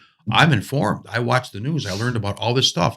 But when it comes right down to it, nobody knows anything about those topics. The way the topics are presented are cherry-picked and half the time fraudulent, straight out lies, like the whole Charlottesville hoax thing. For 4 years, people are talking about it, and it's right there. It's not true. So, somebody, I heard a quote yesterday about somebody saying how amazing it is that people repeat things over and over and over again that have been proven not to be true. But that doesn't matter. It doesn't matter. And the people that, then the scary part of it is the people that are doing that are the same people that are said, got to deal with facts, got to follow the science. And they're not doing anything. And that's a good point, because they simultaneously are being fed fake news while being told the exact opposite. You got to follow the facts, and they talk about science, and they talk about truth, and they talk about facts, and they talk about all this stuff, when what they're getting is, like you said, a small portion of the story, just the piece that can fit into the narrative. And that's the only piece they're getting. These people, and I feel bad for them. I really do feel bad for them, because I as much as I hate some of them because they're such a-holes, but we're talking about a-hole. I want to be careful. We have FCC you don't want regulation. to poo-poo people. Right. But there are, I guess we could call them progressives or whatever, that go around telling people the way it is and what to do and how they should live their lives. And they are absolutely convinced that they know what the hell they're talking about. Right. And the scary fact, when you can back up and you say zoom out, when you can zoom out and you can look at this whole thing we're talking about, this disinformation narrative, this fake news stuff, and you can look at it from a distance, you can see that they're the very people who have been subjected to it. Right. Because when you're inside the bubble, you don't see the techniques being used outside the bubble. This was my whole complaint with people about Trump. Well, he's this kind of person and that kind of person. But what is he doing? Do you know why he's saying what he's saying here? Yeah. Because if you study those techniques, you know what he's doing. But in order to study those techniques, you have to be able to always zoom back and look and see what's going on and what effects they're having. But the people that are inside there, it's almost like you're fattening up, animals for the slaughterhouse. You just keep feeding them and feeding them. They just keep getting bigger and bigger and bigger and thinking they're right. And all of a sudden, they don't see the spike coming towards their head. And they hate us because what's happening is we're the ones saying, wait a minute, this is all wrong. This is bad for our country. Right. Whatever the policy is, whatever we're talking about in particular. And we're the ones going against it and pushing back and saying, wait a minute, whether it's the election, whether they stole the election or not, you stole the election. We need to look at it. Now, all of a sudden, the people who are saying that they've been taught to believe that the people saying that are conspiracy theorists, nut jobs and stuff, when actually the people who want to study and look at what happened with that election are the more critical thinkers. They're the ones who actually want to look for They're asking questions. They want to know more data than they have, and they don't have it. And the ones who are accusing them of being conspiracy or whatever are the ones that are willing to just take the limited information and accept it as the complete narrative. It's sad to watch, and I hope that some of them can come to their senses, and I hope some of them watch this and really understand it. We actually, at times, like I said, I feel sorry for some of these people, some of these left-wing progressives who eat and consume this fake news CNN stuff as a daily diet. I kind of feel bad for some of them because they don't see it. They'll be convinced to the end of the earth that they're right. But like a drug addict, you know what I mean? They keep doing the same thing over and over again, and they don't think that it's wrong, you know. And if you challenge them on that, they think that you're against them. It's the same kind of basic technique that happens. And again, they don't know what's going on. We seem to have a little bit more of an objective view of it because we've taught ourselves how to think a little bit more critically than most people do. And once you start doing that, you start finding out that, wow, there's so much other cool stuff going on in the world that we can talk about, and then good things are happening. But I mean, part of the whole deal is you just keep people focusing on all the bad things that other people are doing. And we're looking at it like, well, where are we going with that? Let's run the timeline. What does that mean in 10 years? What if we have open borders for the next 4 years? What does that mean in 10 years? Most people aren't thinking about that. They're just thinking about their moral superiority position and how you should think like they think because they're better than you, basically. And they don't think about the effects of all that stuff, all those people coming in. They have the one narrative that we need to stop COVID, but they have the other narrative that it's okay to let thousands of makes no sense whatsoever. Migrants from all over the world come in. If I was a border official, I'd be saying, nope, you're out of here. Get tested before you come across or even talk to me. I don't even want you in my room with me. Of course, but let's look at how they can do those mental gymnastics. Let's take that one piece. You have, let's say, a person who watches, let's say a CNN watcher, believe that we need to stop COVID. Like that's the primary thing in the world that we need to do. We need to end this pandemic, which, and worse than that, they think that how they feel about it is doing that thing, which it's not. No, it's just an opinion. This is the self-importance aspect, which is the sinister part of this. They've been convinced that the way they feel is all that matters, and therefore the way you feel needs to agree with them. Otherwise, you're the bad guy automatically. So go ahead. I didn't mean to interrupt. No, that's fine. That's good. And let's say that they believe that everybody should be quarantined and businesses should still be shut down. Everyone should be wearing 3 or 4 or 5 masks, and everybody should sit to social distance. Let's say they believe all that nonsense that I think is a huge overreach and a huge, ridiculous, unnecessary stuff. Not proven to work either. Right. But that's another story. Let's say they believe all that stuff, that COVID is this deadly thing that's going to just wipe out and annihilate the whole population of the country. Let's say they believe that. I think a lot of them do. Right. Yet, simultaneously, they have no problem bringing in thousands of potentially diseased migrants jumping the border, swimming through the freaking rivers and whatever to get here. Well, that might be a good thing to bring up to somebody who you're trying to convince of something, because I don't know how they would answer that. I haven't had that distinct conversation with someone, but I'm going to try to if I run into anybody who is of that belief that, you know, I'm fearful of all this stuff, yet this won't cause any problems. The problem is they've been fed 2 narratives. They've been fed the COVID fear campaign over here, and they've been fed the morally superior liberal theme over here, where we have to let in all the innocent, poor little babies and children. Right. Which it's not what that is. So those 2 things give you common sense. What a conflict, though. Horrible conflict. What do they call it? Cognitive dissonance, right? Well, that's why they won't change, because people with cognitive dissonance don't change their mind. They double down, or they think the first thing they do is start attacking us personally, which happens all the time. I mean, my social media accounts, you say one thing and you're this, you're that. I'm like, wait a minute, we're talking about this idea over here. We're not talking about me. I'm presenting an idea. Can we discuss the idea? So what's the idea of letting thousands of people cross the border who we have no idea what their health history is, among other things that we don't know? And that's something that I should say, oh yeah, let's do that. That's a good thing. It doesn't make any sense. Doesn't make any logical sense, but they find a way because their moral superiority is top priority. They need to fulfill that. Right. That they need to justify that to make themselves continue to feel they are morally superior. And this is part of what they've been fed and convinced of, is that that's their role. I'm supposed to be the morally superior social justice warrior type, and I should speak out in all these situations. Family, friends. How many over the last 4 years, how many stories have we heard about families and friends, lifetime friends, down breaking the drain up or whatever, right? Over politics. That's a smart person that's doing that. That's an aware person that's doing that.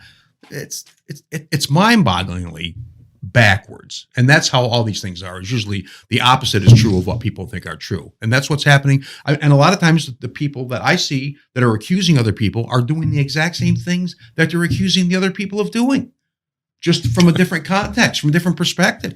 All the people that are calling people racist and stuff are the same people that are calling people white supremacists.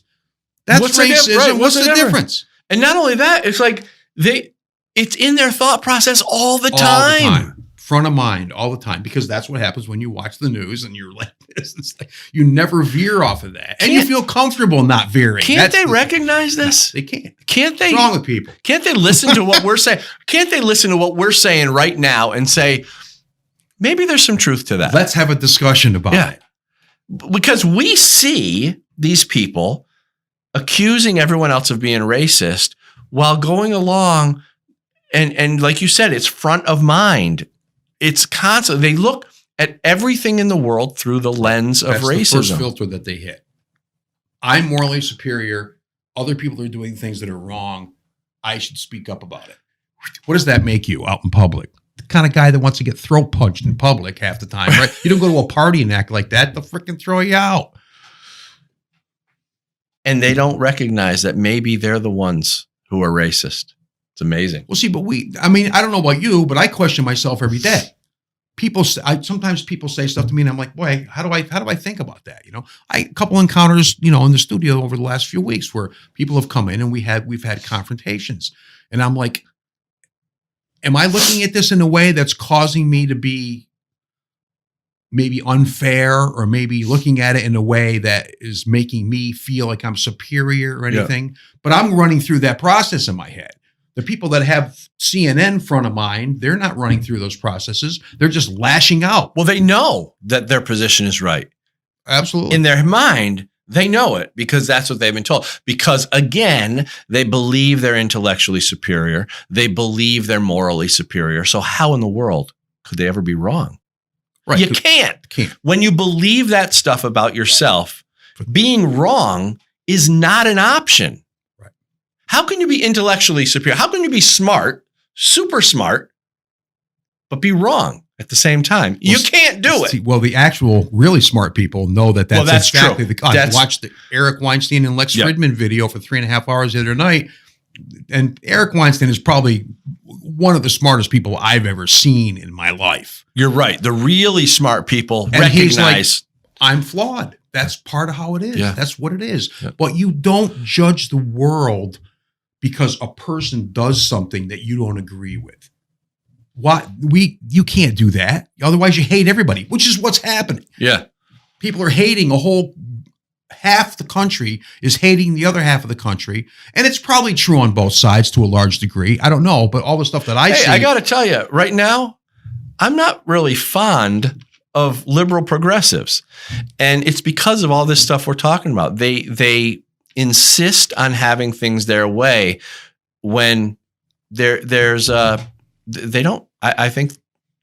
And it's on the fast track now, because first of all, we have a lack of leadership. Oh, absolutely. Where's Joe Biden? Oh, he's a clown. What is he doing? He's not. AOC is the biggest leader in the country right now because she's speaking up on things and she's in a great position because she can say and do all kinds of things that she will pay no price for. There's no negatives. Right. She can just say the right thing and do the right thing. And it's very persuasive. And she's positioning herself, which I don't blame her for. I don't agree with anything she says. Right. She's taking the opportunity. She's using Trump techniques to get herself in the limelight and make herself look like she cares about people in general. And that's how politics works. But there's no other leaders around. on the right or the left. I mean, Trump's going to do his speech somewhere, right, in a couple of days. Sunday, I think he's doing a big thing. That might, be a little kick in the pants for a lot of people. But I mean, I feel like I haven't seen anything in the news about Joe Biden that's like, okay, what's he doing? He might be doing some good stuff somewhere. Anything he does, he reads from a teleprompter, and he does. It's all scripted. It's just weird. He is an absolute joke. I can't even believe that Democrats are even looking at him as some sort of leader. He is a prop. He's not a leader, and they know it.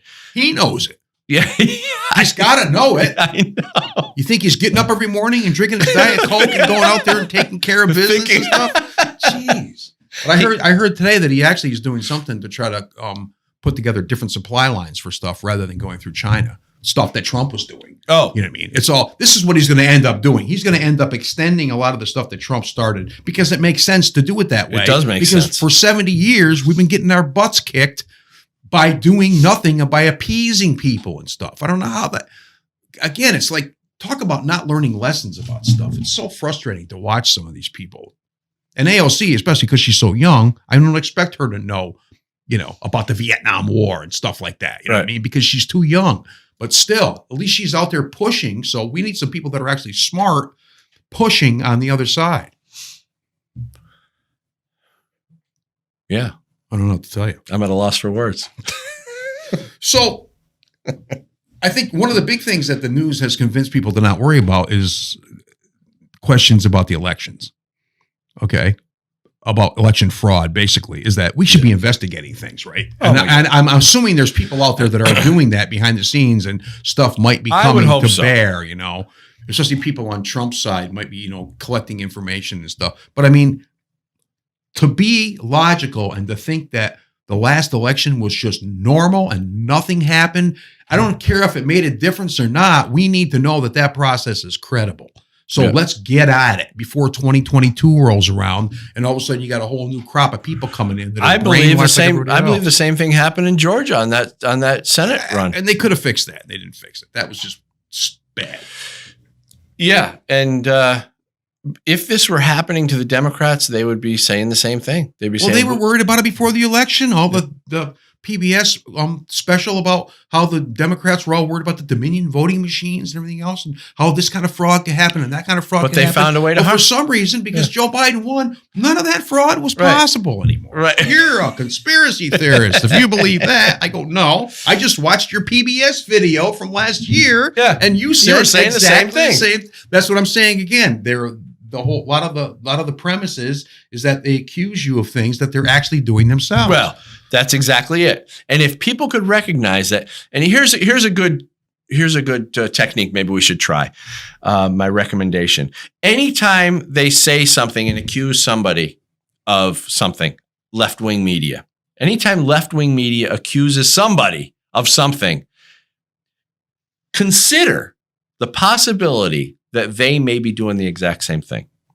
So in other words, you're racist because you do this. Well, how are they actually doing the same thing? So how do you make them do that, though? See, I run that process every day. Every time I talk to somebody, I'm like, okay, I'll make sure, let's do this the best way I can and make sure that I'm being fair and I'm not judging, not prejudging and everything else. But I don't know what's the tool we use to make first of all, somebody people need to understand how that projection process works. And Sigmund Freud always said, he told us about projection and what projection is, and it's blaming someone else for your own thoughts, your own cognitive, processes. The basic misconception of reality that somebody else is thinking like I'm thinking. Because here's the thing: how could you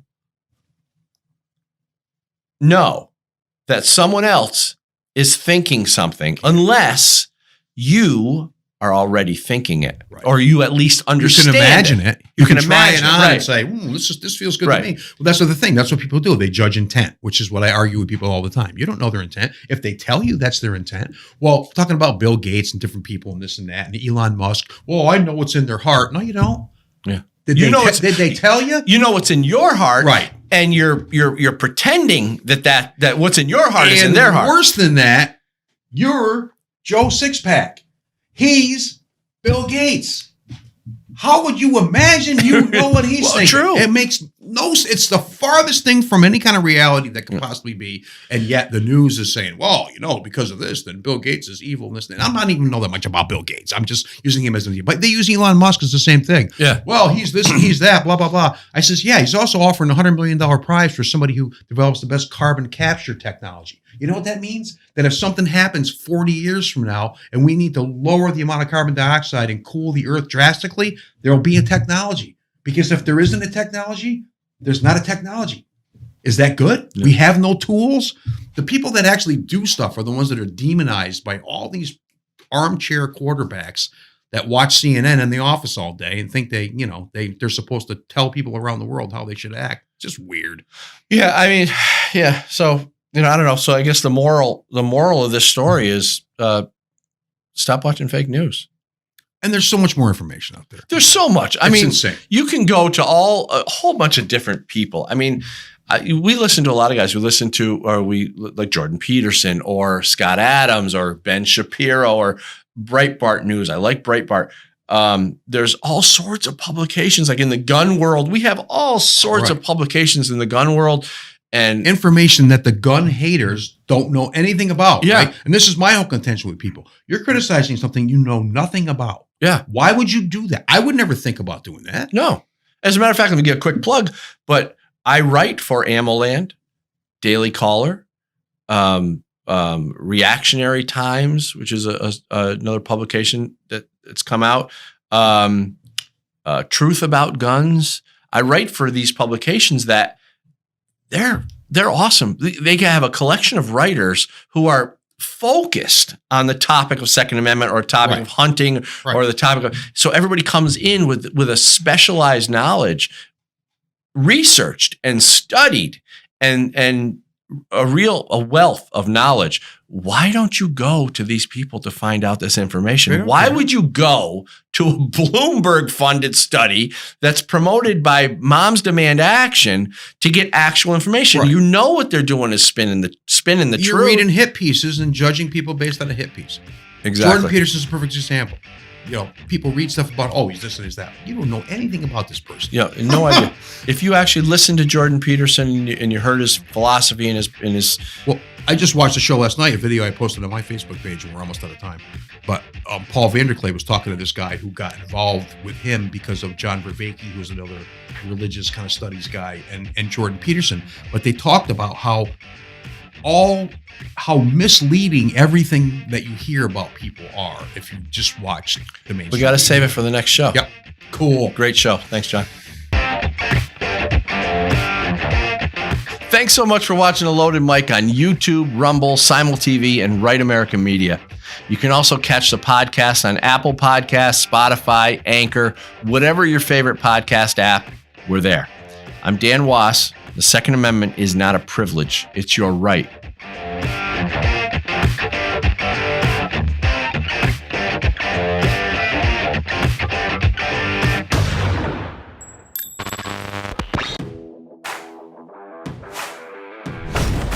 It is necessary to purge the establishment. What she's suggesting that churches do, focus on. That's not necessarily a good thing to start with. They're stating it wasn't around when we needed the greatest generation of the 30s or 40s. It happened before the election because there are too many Republicans that are afraid that their wrongdoing is going to. It's unacceptable, and I'm not going to sit here, stay silent, and not call it out. I'm calling out the lies. With rules for Thanksgiving. Who the hell is he to tell us what we're supposed to do? Do they think that we are so stupid that we will not notice and find out?